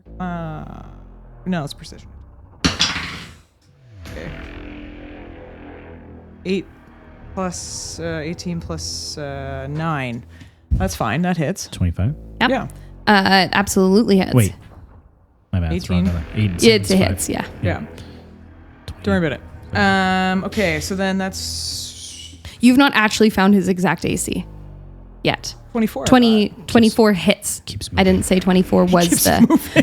No, I didn't say 24 was his AC. I said 24 hits. Okay, and then 21 is the highest we've had that she said miss.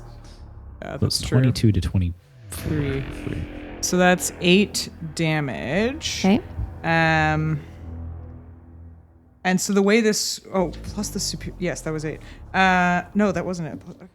Son of a so the 8 plus I love the Son of a dialogue. nutcracker. At least it's not 11. dead air. It's 11? 11, yeah. Okay. So how this works is the next attacker that isn't me gets advantage on the attack. So your next attack on him has advantage. Only the next attacker, not the next person, because what if I don't attack? Well, you better fucking attack. I just but gave you. but, I know. but the spell says it next attacker. The next attack roll against Yeah. the target Okay. by an Okay. attacker other than you has advantage. Okay. If the attack is made before the start of your next turn, and I assume that everyone here is probably going to attack. So that was one attack. What if I heal him? Well, then we're in a very different situation. Now we have two enemies. Okay. Oh, this was an ad 20 on my Amazing. That's a attack. brutal critical. Yeah. Is it? Yeah. Sean, will, Yay. Sean will walk you through that. Okay. So you Can just- you hold hands? Yes.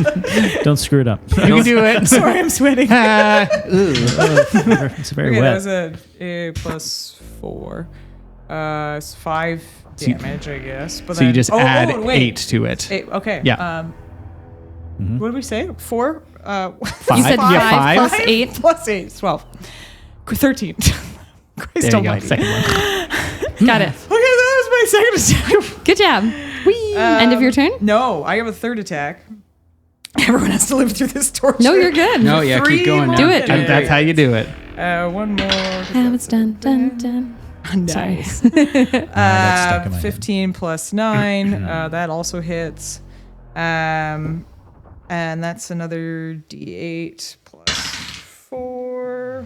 Okay, that's just 5. And then, because I took dual wielding, that's what I missed last time, I can make a fourth attack if I switch to my short sword, which I'm going to do.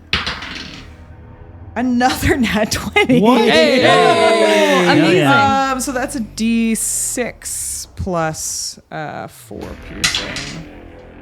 So 4 plus 4 is 8. 8 plus Plus then 6. 6. Plus 6. Yeah. 14. Thanks. Yep. Yes. 14 Yeah. points damage. Yeah, these hit. And Kale has also remained with his feet on the ground. Lucerio, you are able to make these attacks while Warbles continues to hold on to you. A feat that's shockingly easy with his plasmoidiness. But you feel the pull of gravity trying to drag you towards. It very much feels like you are fighting upside down right now. Kale steps away from both of you. And he moves back 15 feet. And he does so fairly slowly. Before reaching out and grabbing sort of the bolt that's on the ground, ends up in his hands, and he says, well, it'll do.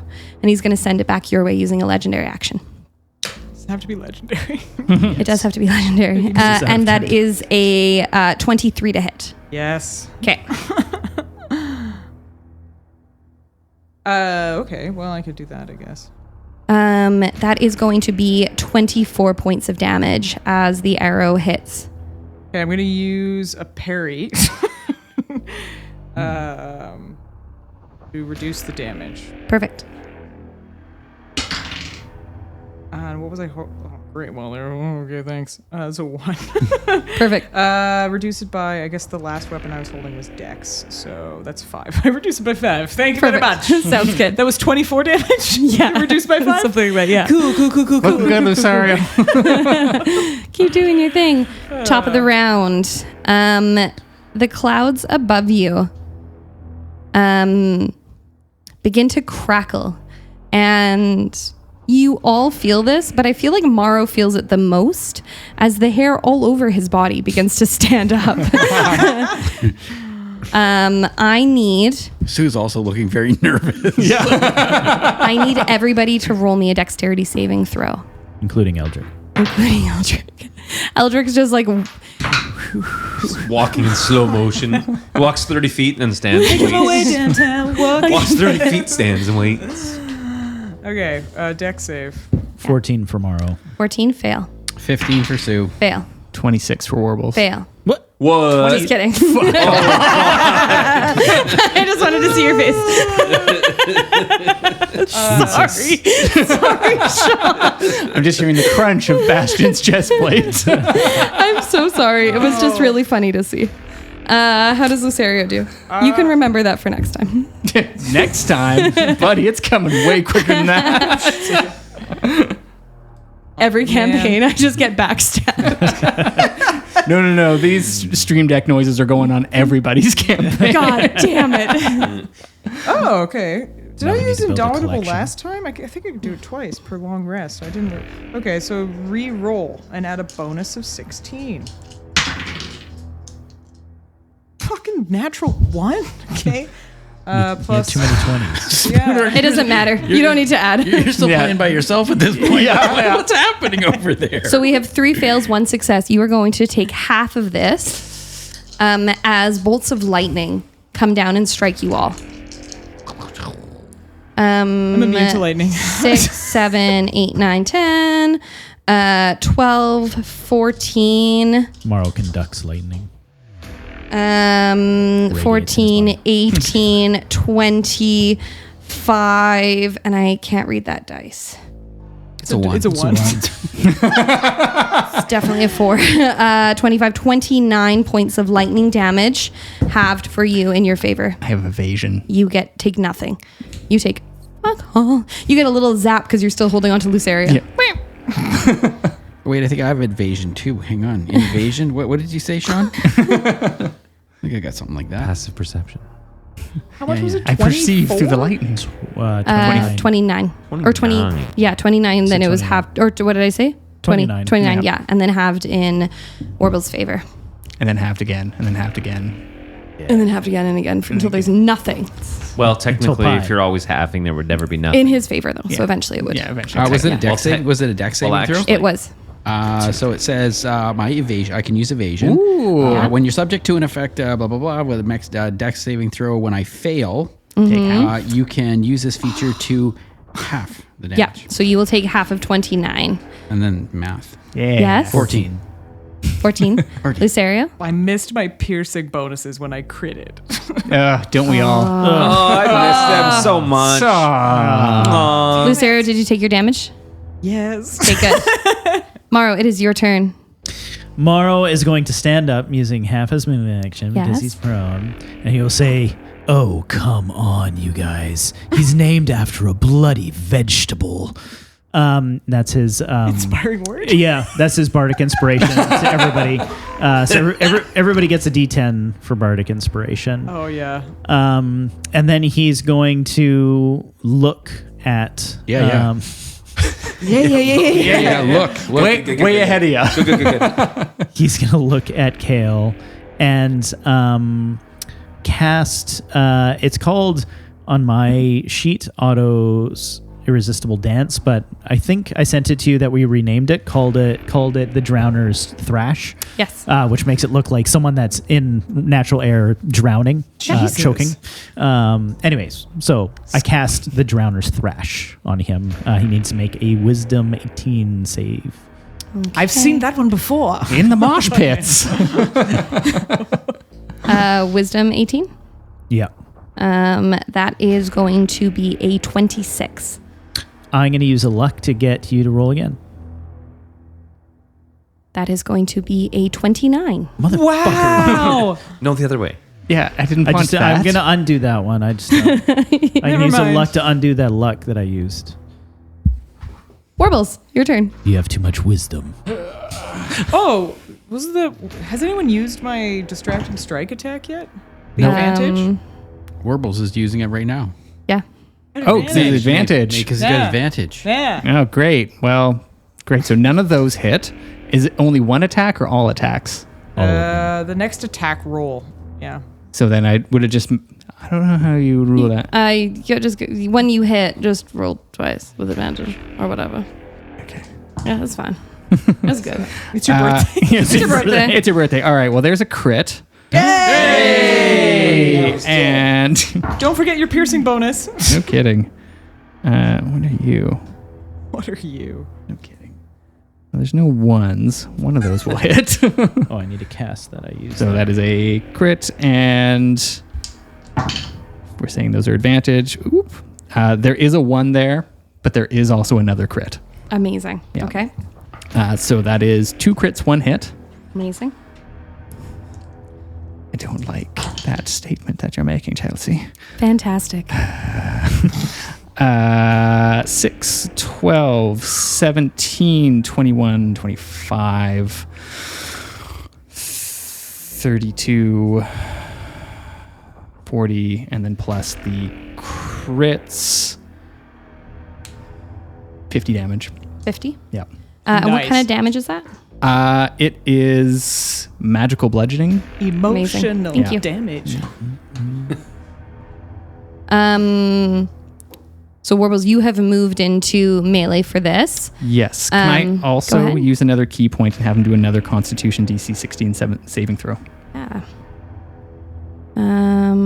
Constitution 16. He has rolled a 9, and with his con save, he makes it with a 21. Mother. Good to know. Is that the end of your turn? He's going to try and just like move out of the way and jump out the window. Fantastic. Yeah.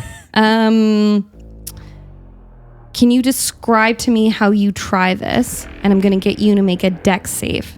Cool. Because as you move, you are now encountering and I should have had you do it when you moved towards him for melee, you are now encountering the gravity shift. Oh, fun.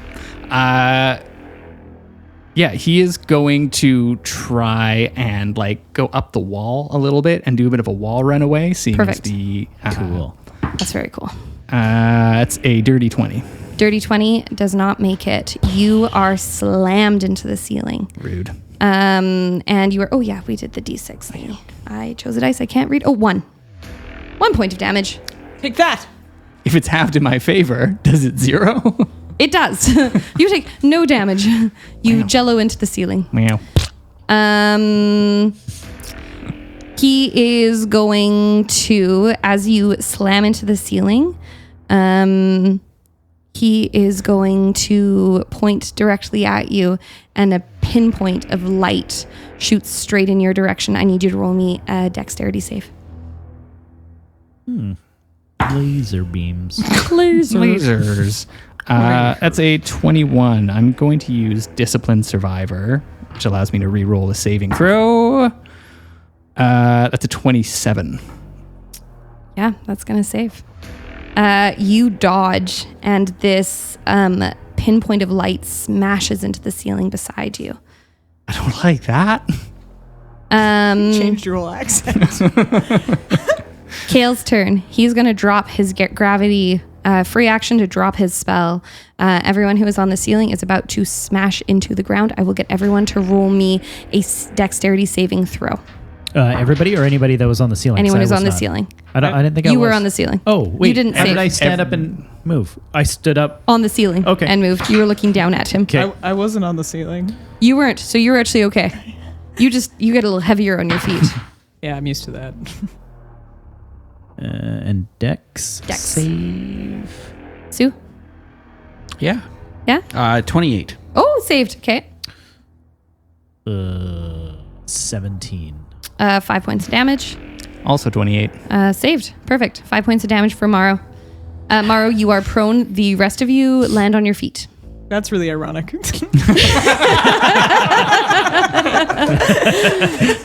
Shut up. Cat just face first.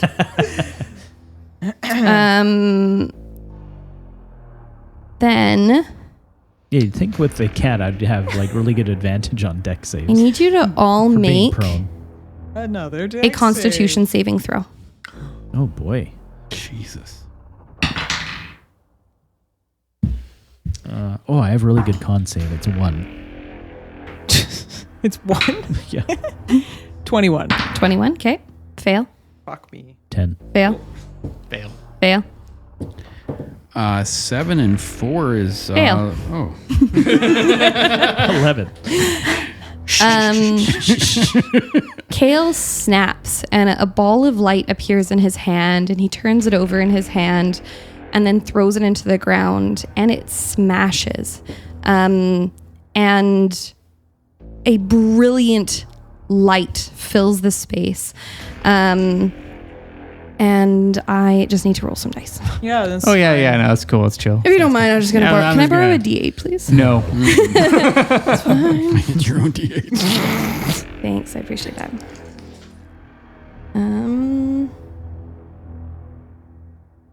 Can you let me know if that one rolls an 8? It did. I rolled a 6. Oh, it looked like an 8 from here. Straight to jail. Jail. Oh, man.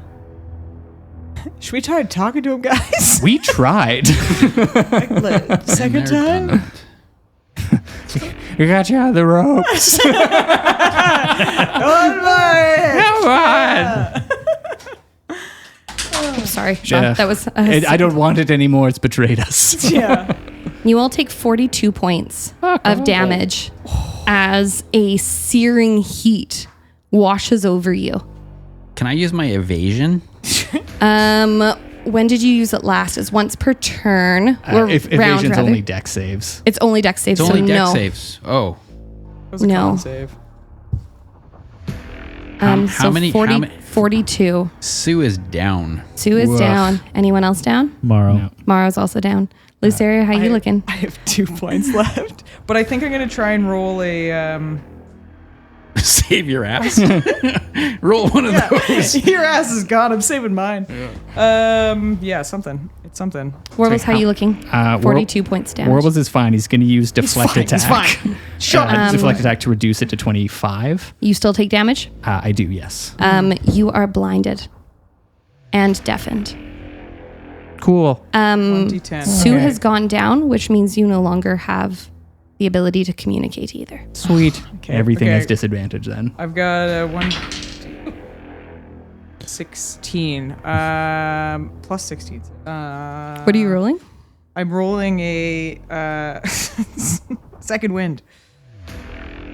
Can you second wind off turn? Or is it on? It's a bonus action. It's a bonus action. you So can't. only on turn. So you cannot. Okay. 42 points of damage, and you just take it. Fine. Fine. This and is fine. you're still up, and you are blinded and deafened. Sue, I need you to roll me a death save.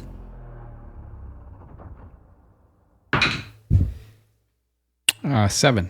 Fail. Lucerio, Yes. it's your turn. Okay.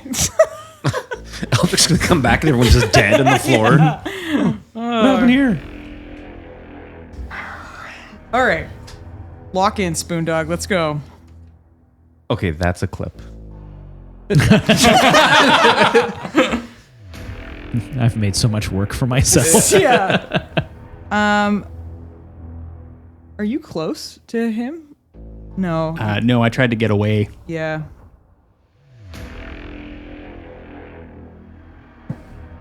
Are you within... You're not incapacitated. You're more than 5 feet away. Yes.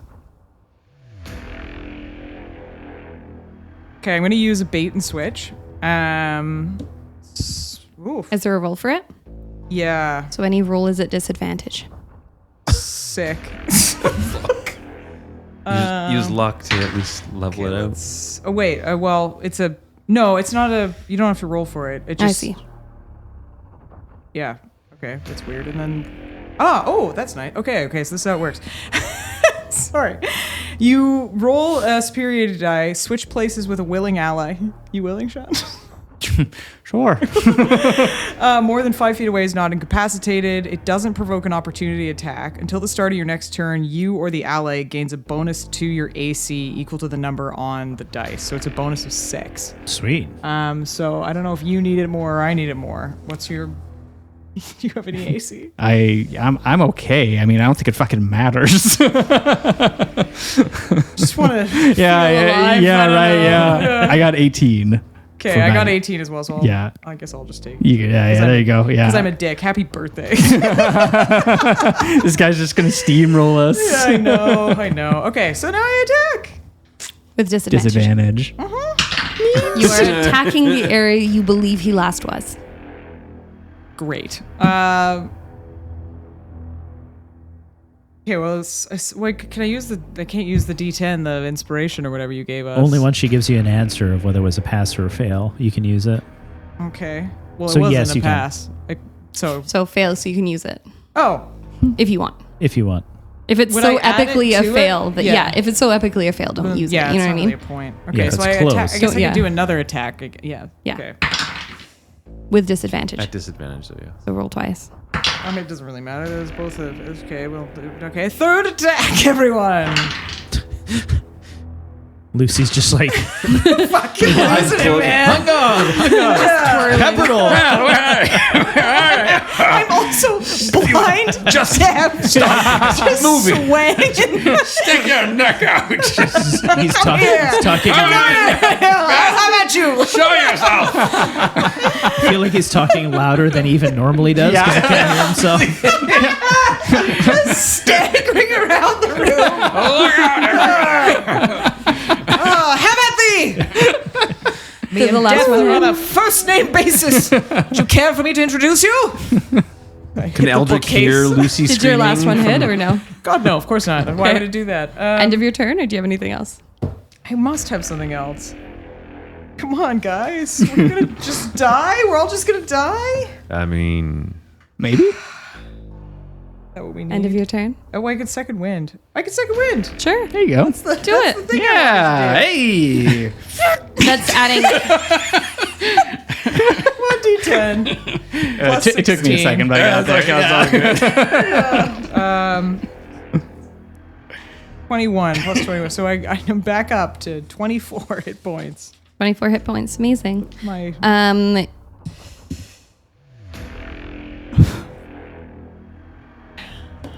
You feel a bolt of something fiery hit you in the chest. And you are going to take. okay. I just wanted to keep my hands back because you're going to take 20 points. 28 points of damage. I rolled 2 10s on my d10s. Lucy's down. cool. Top of the round. Cool. Storm of Vengeance is going to kick in again. That is going to be 8 points of bludgeoning damage. Fail your first death save. Fail your second death save. I haven't even done a death Fail save. your first death save. Wow. Because you automatically took damage. 8 points of damage to you, Sharon. Or to Warbles. So, like, you just tired of DMing? Or we could have taken a break. I don't know. 9 episodes feels Just right. let us know, yeah. Natural end. Happy birthday, Sean. She had a totally different plan, but then we just played that stinger, and Cool. I'm done with you. Mawrow, I need you to roll me a death save. 2. Fail. Very close to a 1. Warbles, you're still up. yeah, I have 25 hit points left. Please attack. I think the name of this episode should be Fail. Love it. Put it in. That's all we've heard this whole time. Warbles is going to ready an action for wherever the direction of the next hit comes, Amazing. and then is just going to sprint in that direction. Okay. Anything else he's doing? No, he is just sort of like sitting there and waiting. And actually, he is going to try in this moment to connect back into whatever lingering sense he had with Ozzy. Yeah. And try to just almost like reach out through that collective. I know it was like a physical, hive mind but type like, thing, yeah. And he is just going to say Kale. Or Okay. Kale did it. Yeah. Okay. And you know that you can't, it's not words, Yeah. but it is like an impression, and you feel like you are able to communicate this. Yeah. You sort of get the impression of a probing inquiry back. End of your turn. Yeah. I need you to roll me a dexterity saving throw at disadvantage.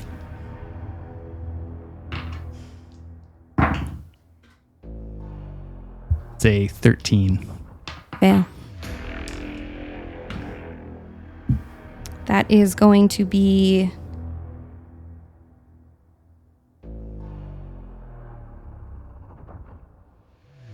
going to be 18 points of lightning damage. Warbles is still up Amazing. and will run in the direction of wherever the lightning struck him. The lightning struck you from straight above from the storm clouds. Get it. Tax the cloud. I think he's going to be able to reason that one out. I also think you're going to be able to reason that one Lucy out. would not be able to. Yeah. However, you are going to have an opportunity to, should you remain standing, as you feel a fiery bolt hit you from the right side. I need you to roll me a dexterity at disadvantage again. And is another 13. Fail. In case you weren't sure.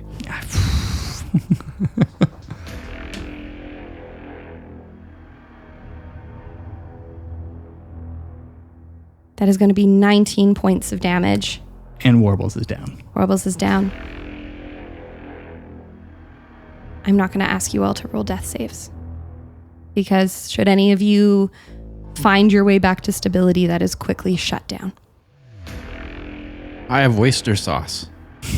Which smashed on the ground Fuck. when Sue landed back on. Lucerio. You find yourself in a familiar darkness. Darkness that your friends are also experiencing. However, yours is not alone. Find yourself in the company of the woman in black, the Raven Queen. Finally, what you wanted. How does it feel?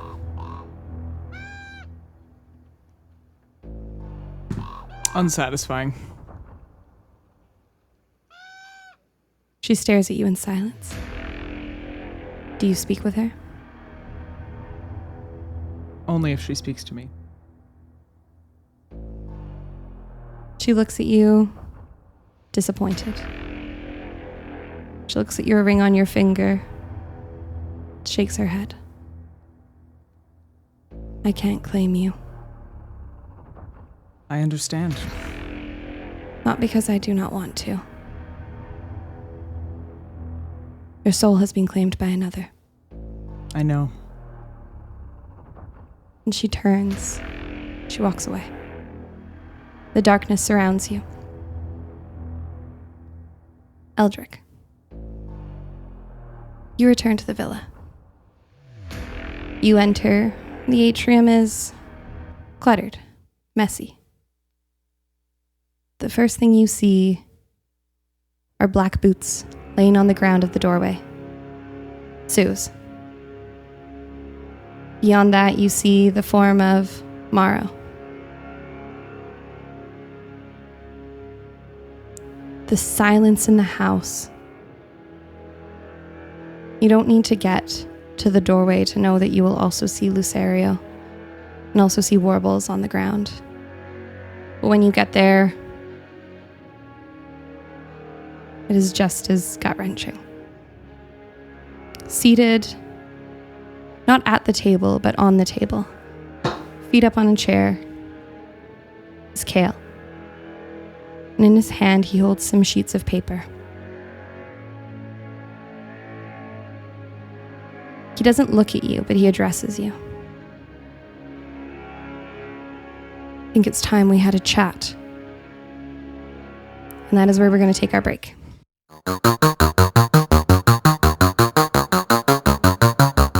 Eldric. Yeah?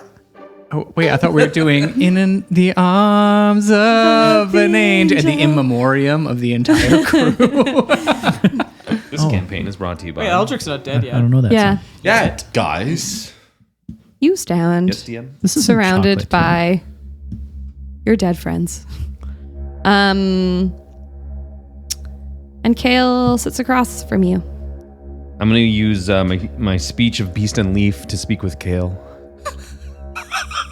Okay, go. I need you to roll me a death. No, just kidding. Death save. Okay.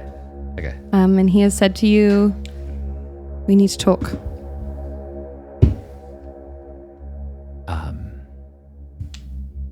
Go. Eldric's really devastated. Gonna have to find a new crew. God damn it. The cat was so fluffy. Does that mean this curvy lady's mine? I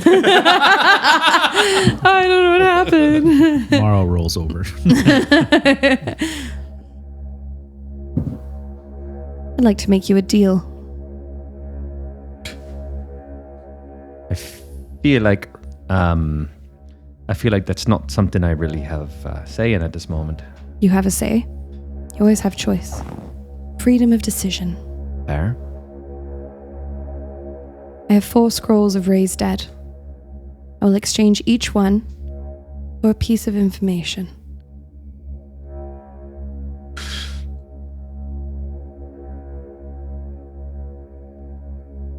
How about you tell me the 4 pieces of information? I'll give them to you one at a time, and you will Sure. receive a scroll one at a time. Well, that's not what I was going to say.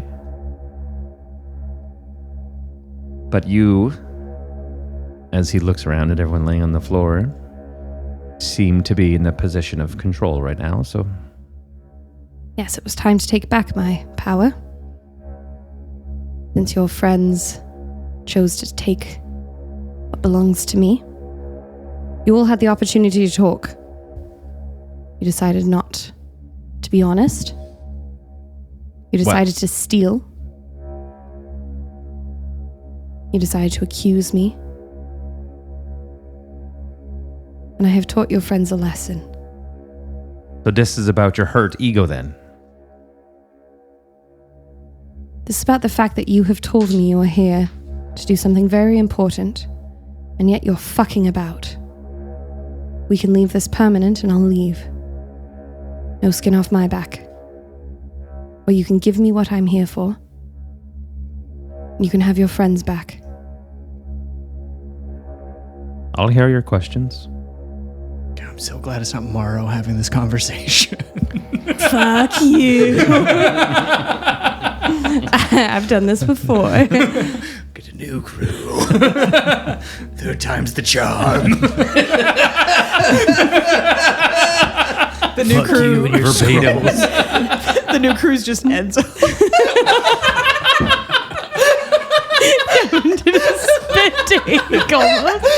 I got him. Now in my nose. Not on the hot. mixing board. Forever nuts through your nose.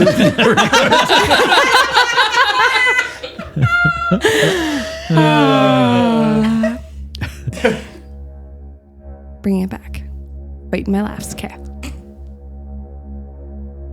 Tell me about your Ventus. Tell me about Grimm. What is it you want to know? What you think is important. What would someone like me need to know about them? Don't really know what to tell you. They fluked into the position. How? She was there when the previous one died. It's really as simple as that. Doesn't seem like you're giving me a lot of information. Maybe this scroll isn't really worth it to you then. Well, you didn't really ask for anything specific. You were quite generic in your request. So your god doesn't have anything interesting about her? Strengths, weaknesses, things I should know? Well, that sounds like you're trying to kill it or something. Right, I'll put this scroll aside then. You don't want it. I'm just saying you didn't ask for a specific question. Then so give how am I me going to give you an specifics. answer? Give me a specific question, and Strengths, I will give you weaknesses, things I should know. Personal or otherwise. I quite honestly don't know what to tell you. I've never approached my relationship or my knowledge of them as a means to break them down. Then tell me about her. The pieces you do know. Well, her name is Grim. Right, Craigbrow? Craigbrow. She likes to have oatmeal in the morning when we're sitting on a cliff. She believes in exploration. Human? Pardon? Human? What do you mean? Is she human? Elf? Tiefling?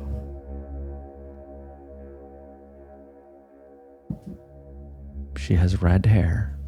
Dwarf? No beard. Not all dwarves have beards. That's very generalistic of you. Fairly racist. He throws you a scroll. For being racist. I like it. High five. You remind me of Mawrow a little. Gavin's getting dunked on from all sides. He can't answer. He's dead. But you Scroll you lands got a on the line for that. Out of curiosity, which one will you choose? Should that be the only one you get? They can't hear you. Is that one of the questions?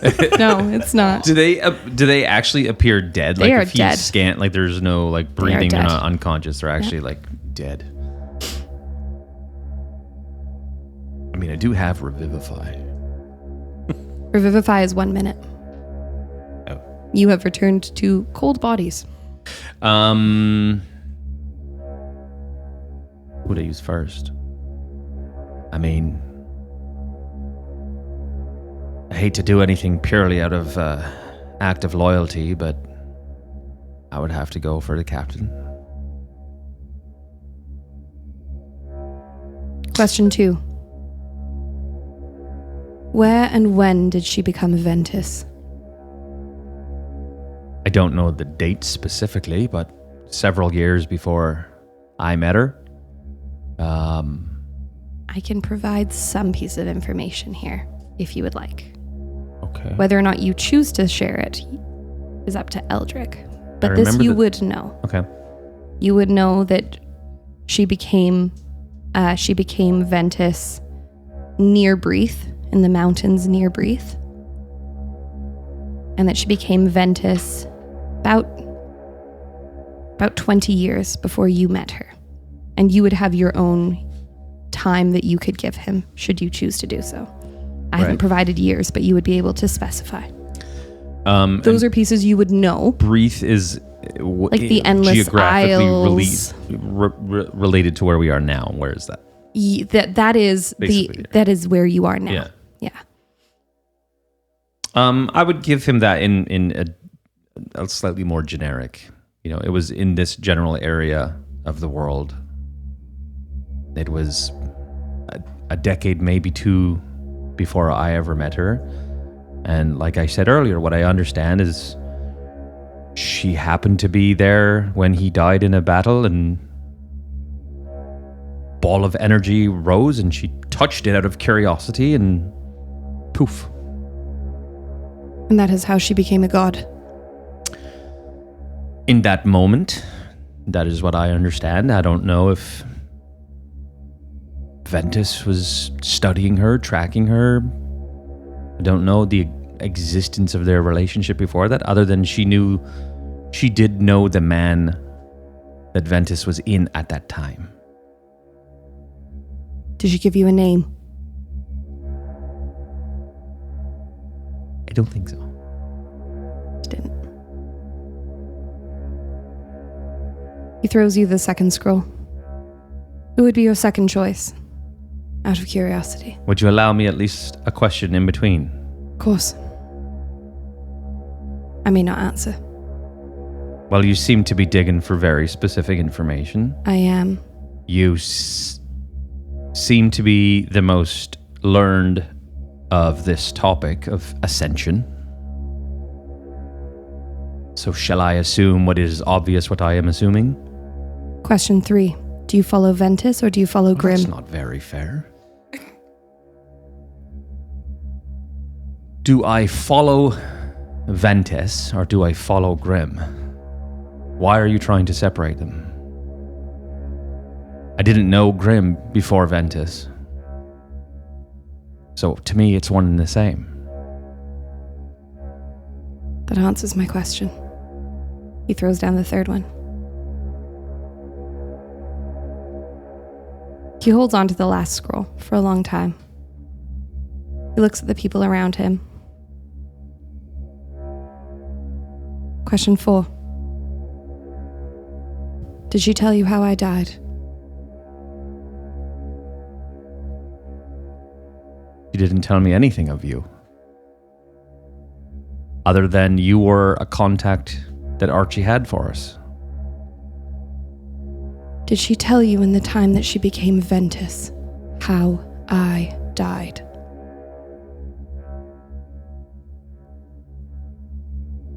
How you died. You as in Ventus.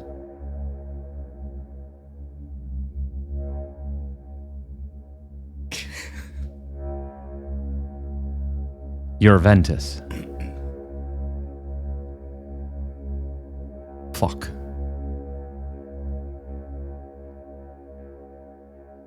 You're Ventus. Well, wait. You're not Ventus yet. I am Ventus. I have been Ventus for 90,000 years. And it sounds like I will be Ventus for 8,000 more.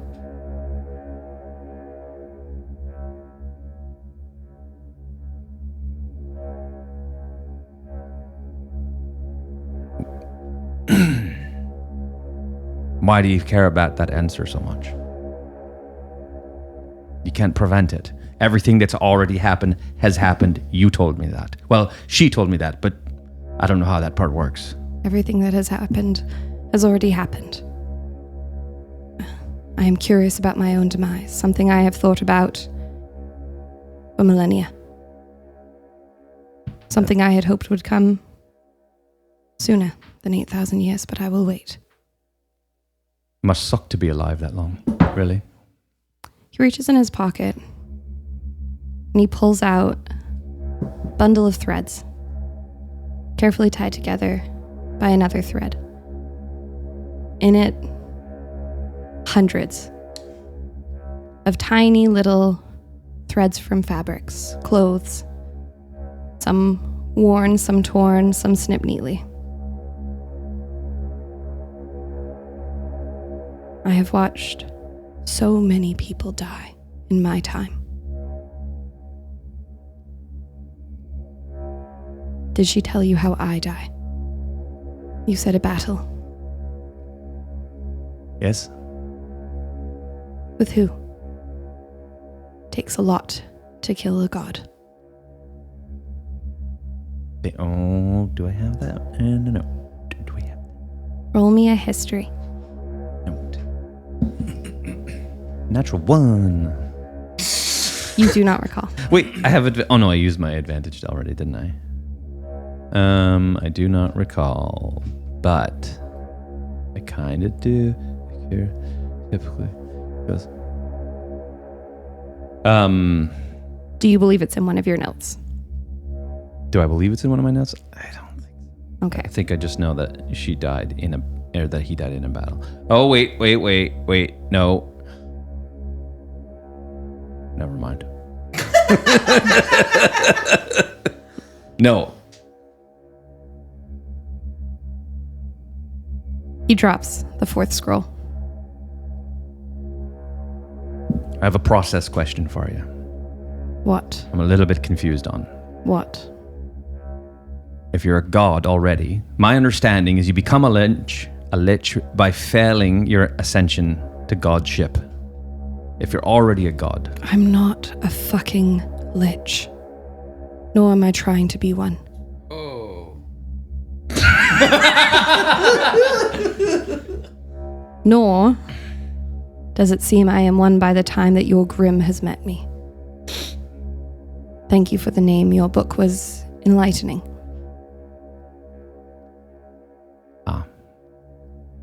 I wasn't clear if that was from you or from her. How could it be from her? She's 8,000 years in the future. Well, it's the way you put all the circles around her Yes, name. you wouldn't give me her name, and I found her. To it. Yes. And I just figured You had not given me her name. it was her way of saying, it's me.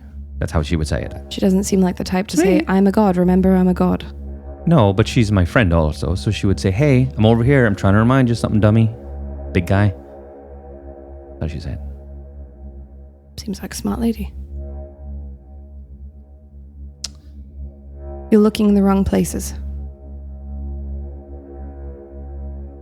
I don't really know where we've looked, to be honest. I don't really know if we have.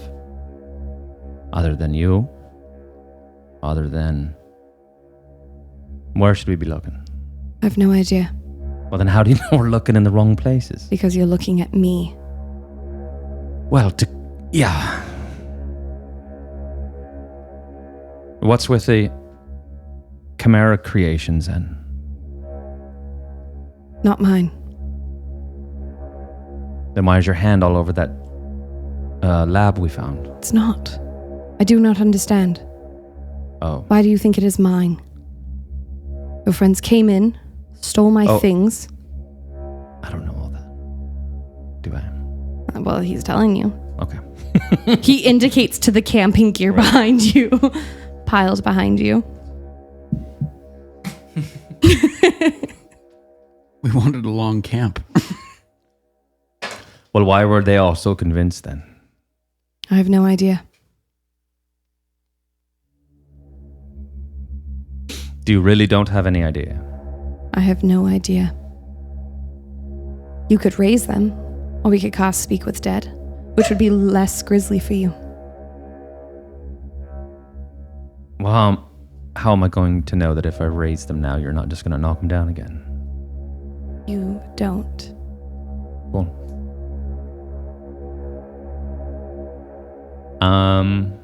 Yeah. He will... Before he starts cracking the scrolls open, he will disarm all of them as best he can. I'll be in the kitchen. I think your friend suggested tea. Oolong, if you got it. He reaches down and he grabs Mawrow's shitty cup, and as he picks it up, it begins to piece itself back together cleanly.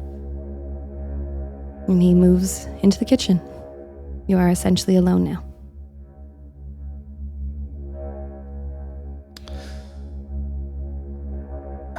Yeah, so he would collect any weapons. Not really sure what state everyone's going to kind of come to in, so... Who do you start with? Bearing in mind you do have enough for everyone. Captain.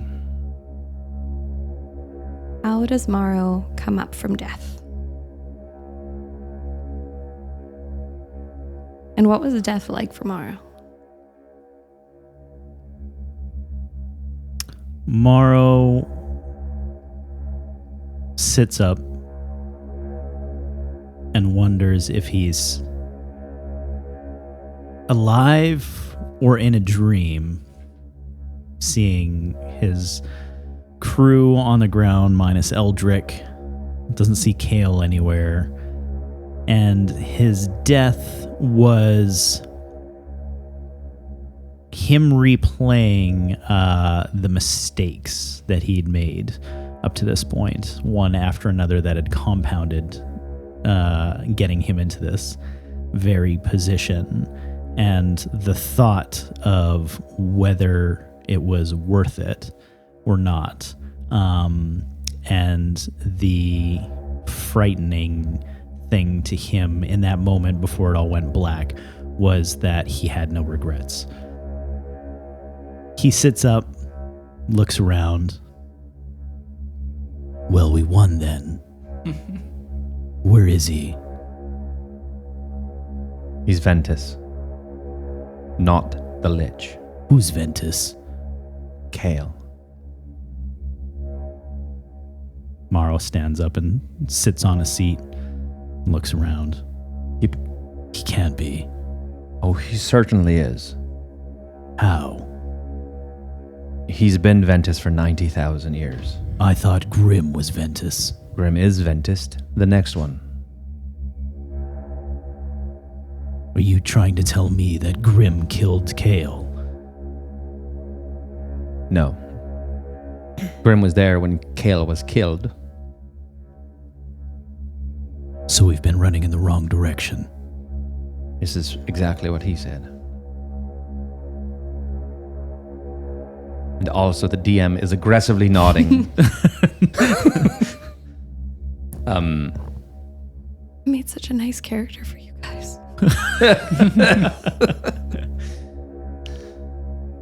So he gave me, I just had a long conversation with him.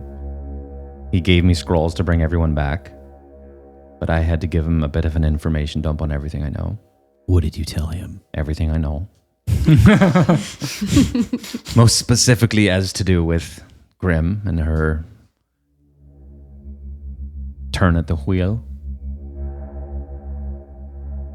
So now what? We bring back the rest of the crew. We bring back the rest of the crew. I just want to make sure that everyone's calm and not, there's no way we're gonna beat that. I just want to make sure that no one's gonna wake up and try to attack again. But yes, this is a full and complete reset, essentially, of our investigation.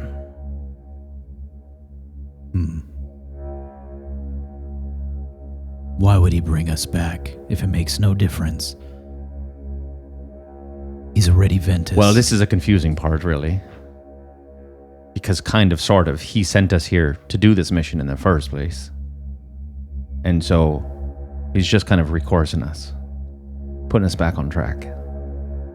He doesn't want us to be dead. He doesn't need us to be dead. He can't have us dead. Why? Because we're already 8,000 years in the future. Past.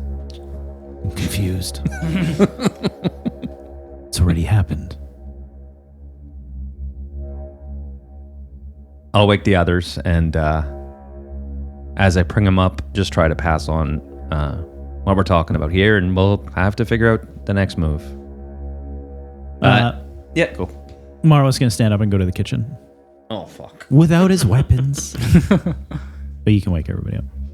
Yeah, Eldric would move through the crowd then. Yeah. Takes a little bit of time. We will settle that, and then we'll come to the time that Mawrow is with Kale. Go ahead. He would proceed with Warbles, because he knows that Warbles is going to be a good calming voice for everyone else to have when they wake up. Warbles' time under was... He kind of went back to the source and just sort of felt himself floating in what felt like an eternal ocean. And then sort of comes back with a start. Hey, little buddy. Eldric here. Oh. How was your nap? Strangely peaceful. The latter end of it. Up and before that, it was horrible. And sort of like looks over, and I think Lucy's very close next to him in that moment. He's like, "Oh, you brought Lucy back already." Oh. Neck is just like at an angle. So, interesting little turn of information for you. Kale's really strong. Kale, well, do you want to know why Kale's very strong? Why? Kale is Ventus, and Ventus is Kale. Oh, fuck. Yeah. So, Doesn't we've make any sense. been chopping at the wrong trunk. Well, then... Well, that doesn't... So what, is it Tamsin then? She's the one who put us on to Kale's... So, Kale is very confused about why we're assuming that he was the Lich. Well, yeah, we tried to get him to talk, and he just sort of steamrolled us. Well, you know, everyone's got a bit of an ego. And I think if you're an all-powerful god that's been alive for 90,000 years, and the only thing you really want is death... Oh, we could have given that to him as well. Well, it looks like you couldn't have, actually. Maybe if we just, slapped him where we're at it. Yeah. Anyhow, Fair. I feel terrible. Like physically and emotionally. That's fair. Thanks for coming back, buddy. Yeah, had a nice little hike up the hill there with Oh, how was that? Was it good? Ishil. Yeah, It was cool. I got to smash some shit in the temple. Oh, fun. A little desecration? That was really confusing because I actually had a bit of a connection with Ventus there and then come back and walk into this. And it's, Wow. yes. You've had a big layers. day, buddy. Not as big as y'all, but Well, we've all had a big day. Well, I won't minimize it. Anyhow, let's get Sue up. yep. Lucy's used to this, so it's Yeah, fun if Lucy she can, hangs out for a can little bit. simmer in this one. Yeah, for sure. Stew, as it were. How was death for Sue? Well, Sue got a head start on both Warbles and Mawrow, so he was well ahead, heading through the ocean of light, maybe. And he met his Nona, who is a fantastic chef. Yeah. And so he was like, filling in blanks of like recipes that he had not gotten from her that got passed on. So he's kind of got that locked in. Cool. And it was good to see her. And then he got ripped out of that way too quickly. So Sue comes up and goes, Worcestershire sauce. The secret was Worcestershire sauce. Okay. So, yeah. Cool. Information imparted as well. Yeah, so our buddy Kale. Eldric.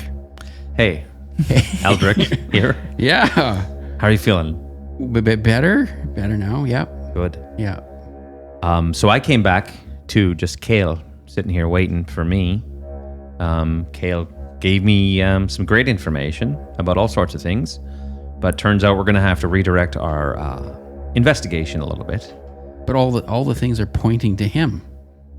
Well, All maybe the evidence. Did you question him? Maybe. Well, not really.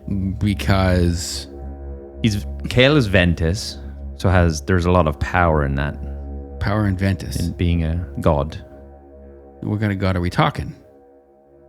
A god, an all-powerful god.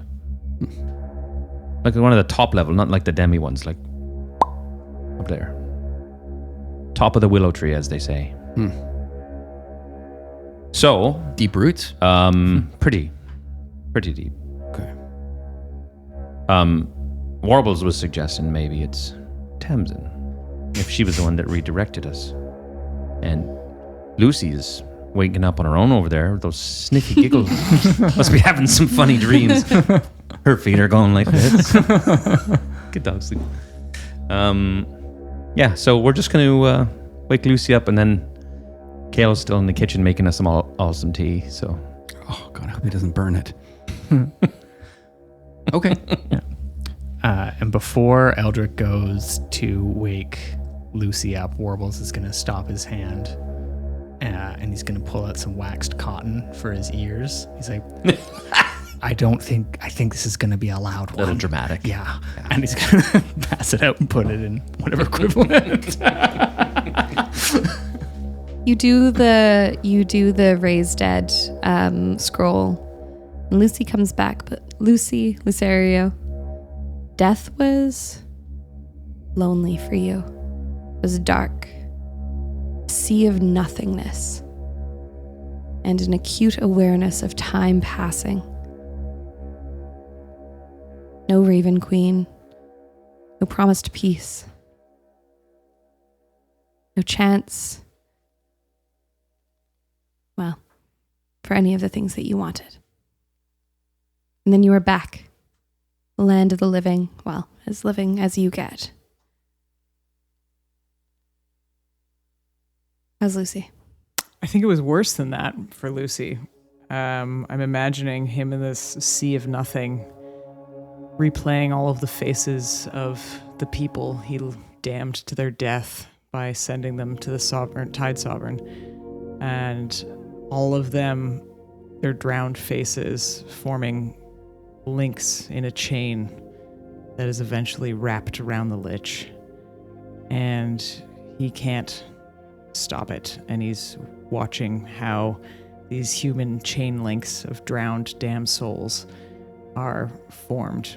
And he's realized that he's becoming one of the links in the chain.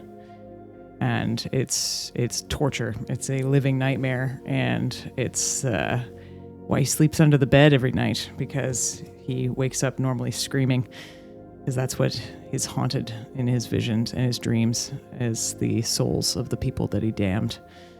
And he is feeling closer to that fate. And so he wakes up, his eyes just open, and he says nothing. And he sits up, and he looks around at everyone having been revivified. And he sort of says under his breath, 3rd time's the charm. And looking up at you all, he says, "The cultist who flayed my soul was a master of pain. It is time for me to repay Kale in kind." And he just stands up and walks out the door. Which way does he go? Whichever way his heart tells him. And which way is that? Probably out the front door, but I think the kitchen's on the right from the front door. Yeah. So going past the kitchen, he would see Kale. Yeah. Kale is waiting for you, Mawrow, when you enter. You knew I'd come. Well, I assumed you seem to have a fondness for tea. No, I don't. No, you're right, but I suspected that you probably couldn't do without blowing up another one of my teacups. Yes, that's true. So you died? Well, not yet. No, but eventually. Eventually, it sounds like it. 8,000 years. Mere Cragbrow. Though not by her hand, it seems. Interesting. Very. You found it useful to keep this information from us. It was none of your business. Well, you have people that follow you and worship you, I guess. You would think you being a deity to some would be public information. You have a shell parading around, building you a shrine. Which is awful. Nevertheless, it's there. So, why the facade? Why Kale? Why not just Ventus on his mountaintop? Well, I believe Grim, and I believe Eldric, and it would seem no, you are not the Lich. I am still hesitant to believe you don't have anything to do with it. Give me a reason to think otherwise. He sits down at the sort of kitchen table, and he sighs and puts one boot against the table and pushes his chair back a little bit with a cup in his hands. And as he sighs, while certainly not looking his 90,000 years, he looks tired. He says, "I have always been Kale, or always returned to the name. I have been many others in my 90,000 years. God of freedom and exploration. I fuel myself with that exploration. But what happens when your feet have trodden the ground everywhere? What happens when your ship has sailed to every port. When You the get hands you bored. shake, when the hands you shake just keep dying. Old age, childbirth, old age, old age, old age. Soon all you have is threads of fate, little pieces of them.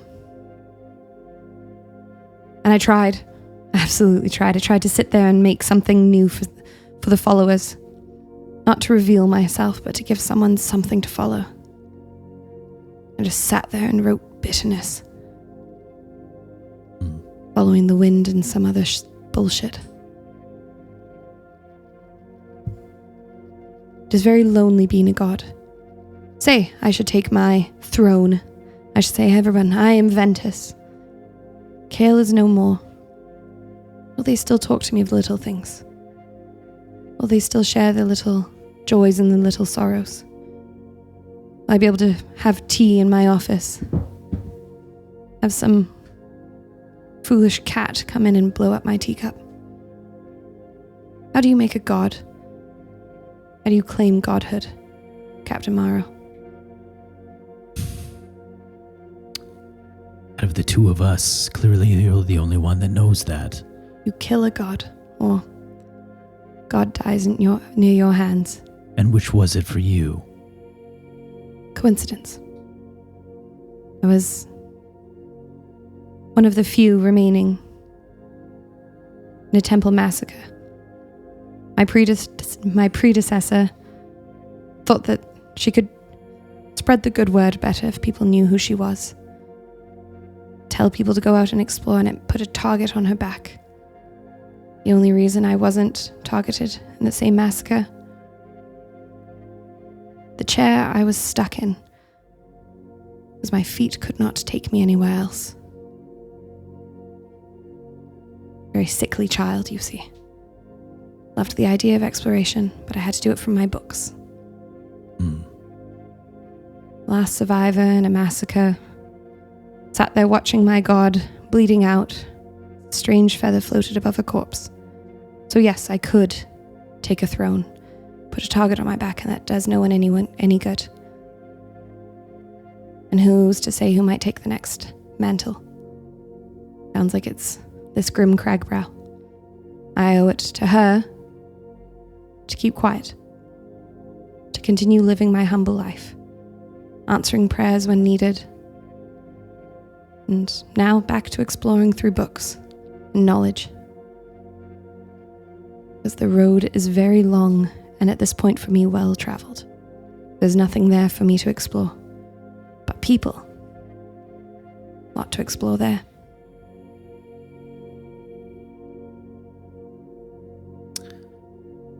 Mawrow finishes his tea, puts it down next to Kale, not directly next to him, just on the counter, looks at him for a long moment.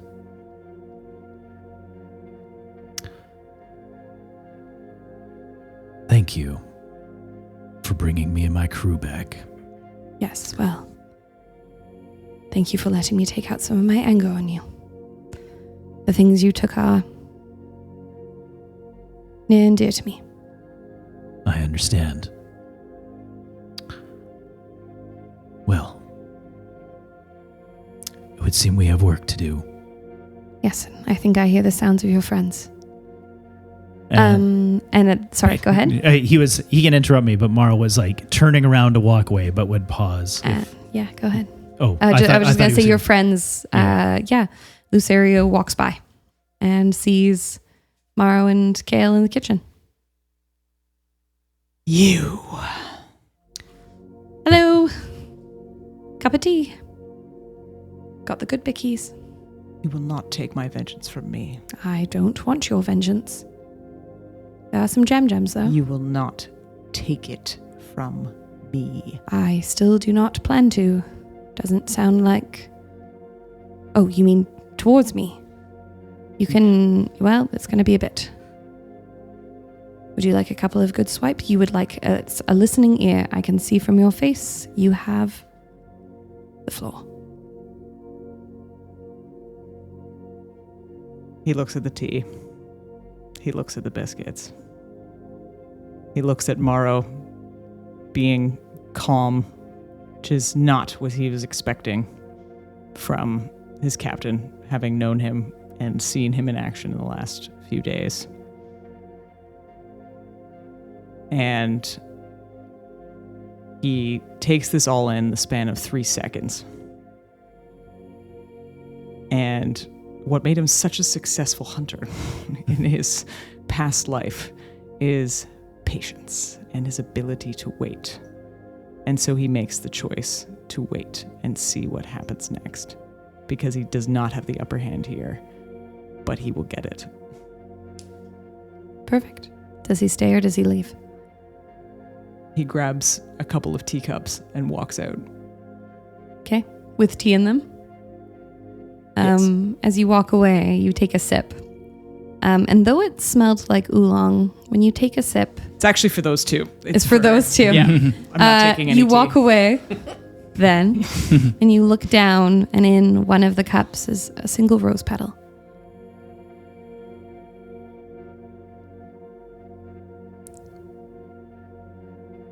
Brings it out. Perfect. Is there anything else anyone does?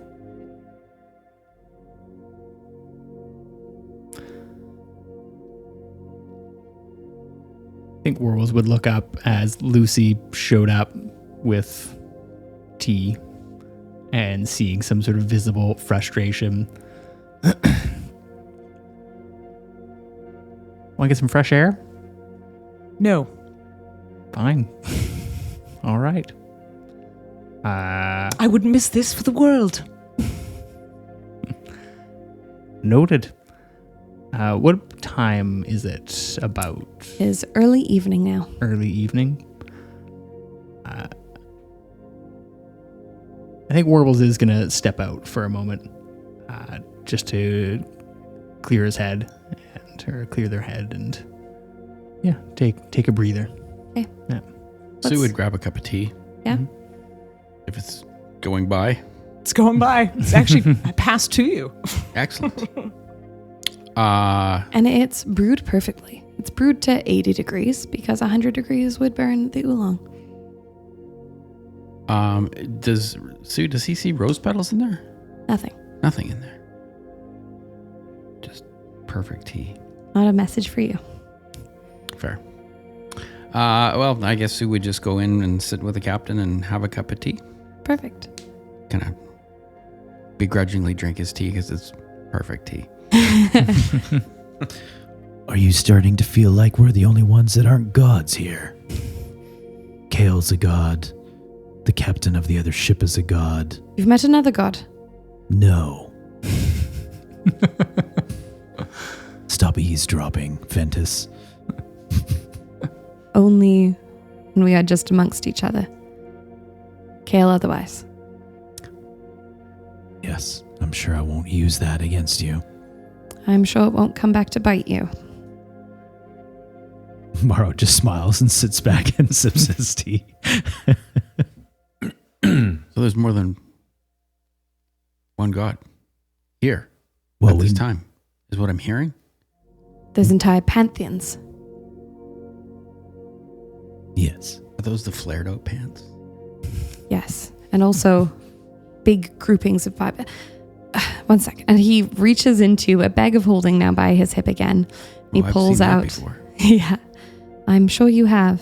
And he pulls out essentially what looks like a map of all the different gods. Giant whiteboard. Essentially a giant whiteboard. No, a map of all the different gods. And he lays it out and he says, there's a few of us. Some a bit nicer than others. And he says this with a little wince. And you're one of the nice ones? Yeah, right. Shockingly typically considered to be. God of what? Freedom and exploration. Do as thou wilt. Sue writes that down. And writes on the side of the recipe that his Nona gave him. Perfect. And if you had to choose one of the gods on that list as replaceable, who did you choose? It's a tricky question. So the spirits, the Wardens of the Willow, untouchable. Can't do it. You kill them, you kill them. Take them all out. Demigods, tricky. They can die and their mantle not be passed. So no chance of ascension. They can die and their mantle be passed. A little more complicated. And then the gods, and he sort of circles an area with his finger, and you see his name in there. You see some others too. Ones you recognize. Draken, Seas and Storms. Lucy has left, or he's joined the kitchen. Oh, you guys are in the kitchen? Yeah. Oh. Oh, I thought he came out because we were all. Oh, if we can. Are we all together? Is the point? Yeah, perfect. I thought we were all together. Where are we? Yeah, Warbles. Yeah, has Warbles left. is left. You're but fully outside, okay. Yeah. if we're all together, Lucerio, you see the Raven Queen and the lesser gods, the demigods, beneath the name Yogdrath, the god you know to be the god of death. As the demigod of transition, this makes sense. Mawrow, are you looking for a name on there? Other than your own? Yes. Valkyr? I've known him more as the Tide Caller, but yes, Valkyr. You don't find Valkyr on there. Curious. You see Draken, but you do not see Valkyr. How does one become a demigod? Be chosen by a god. Earn their favor. In some way. Sometimes they are a champion. Sometimes they are an assistant. Sometimes they are an extension. Have you ever chosen one? Once. And you can see beside Ventus, there is a line, a branch. It has been carefully left there, but the name has been covered over with a patch. A mistake. Another thread. Another name for the book. There was no one worthy of their mantle. Think I won't choose another one. Too bad. If I did, you would not be it. Too bad. Now. Is there a culinary god? Can Sue look? He's looking. He wants to see if there's a god of the kitchen. There's not a god of the kitchen Just you, yet. Sue. Yet. Not yet. Sue has to be the first. If anyone could become it. It would be the Iron Ladle. Warbles popped in his head for that sick burn and then popped it back out again. Oh, beautiful. Now, your lich. Sounds like an awfully big problem in the future. Anything I can do to help? And why do you keep pointing fingers my way? Well, this is where I was thinking we might take the conversation, is to sort of clear up where that lead came from. And obviously, you all were very convinced to have gone to the length of stealing and whatever arose to this. Well, that's what we do best. Stealing? Looking. Assuming. And finding things. And confronting. In our defense, all of that evidence pointed at Kale, including people he works with. We did not make a poor choice. It just so happens we were wrong. Well, we maybe were a poor right. choice in stealing all my things and then leaving a calling card. Calling card. Yes, a chipped cup in the exact place my bag was. Did not take an awfully long time to find my things. It wouldn't have at the best of times. Captain. In my defense, Since we're talking about ego. None of us knew he was a god. I intended he follow us. Well, you led him right to us. I There know. I am. Nevertheless, was anybody aware that he was a god at the time? No. No, you But I suspected me think- to be a I lich. think I kind of... But I think what's suspected most- you to I knew he was a become badass. the lich. Much easier to kill you when you're not in the archives, and when you're not a god. But you can't kill your lich. Everything that has been will still be. This is not. This is true. It's not why Everything we're that here. will be. Yes. We're not Your here lich to will kill. become. Yeah, Captain. What were you thinking? If you were to believe me to be the lich and you were to have killed me, I'm not your lich. So then why are we looking for the lich in the first place? Well, I Well, don't know why our you're looking at me. Instruction was to find out what it is that they were willing to give up, and why they did it, and to return to our time with the information. We're not here to kill A key. anybody. How to kill the lich in your time. To understand how to find kill the it, vulnerability. you need to understand its ritual. What it gave up? What do you mean my people sent you after me? Yeah, what do we mean by that, Captain? Did I say that? One of you said even That- my people sent you after me. Yes. Is it Siobhan at the front desk? She absolutely hates me. No, it's whoever Tamsin. writes your Tamsin. notes. No. Well, what happened was Tamsin. we were Oh. in the lab. We found the lab where the chimera are being made. Where There did you were- find this? One step at a time. No, where did We- you find this? Underneath in the sewers near the archive, there's a lab down there. We took the notes from the lab and we were trying to understand who wrote those notes, and so we were looking for handwriting samples.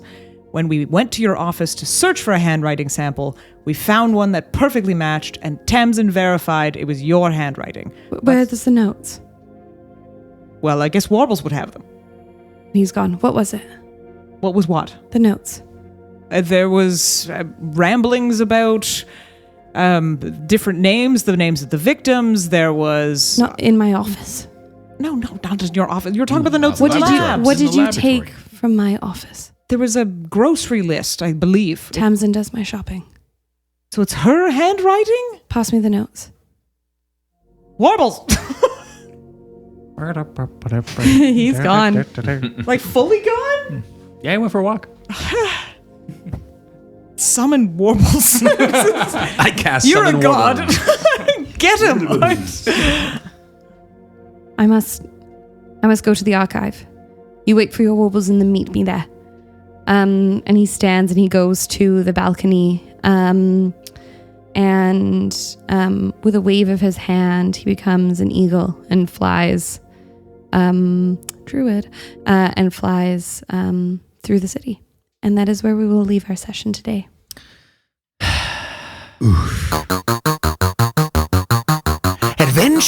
Adventurers, grab your weapons. But first, kiss your kin. The wild's call.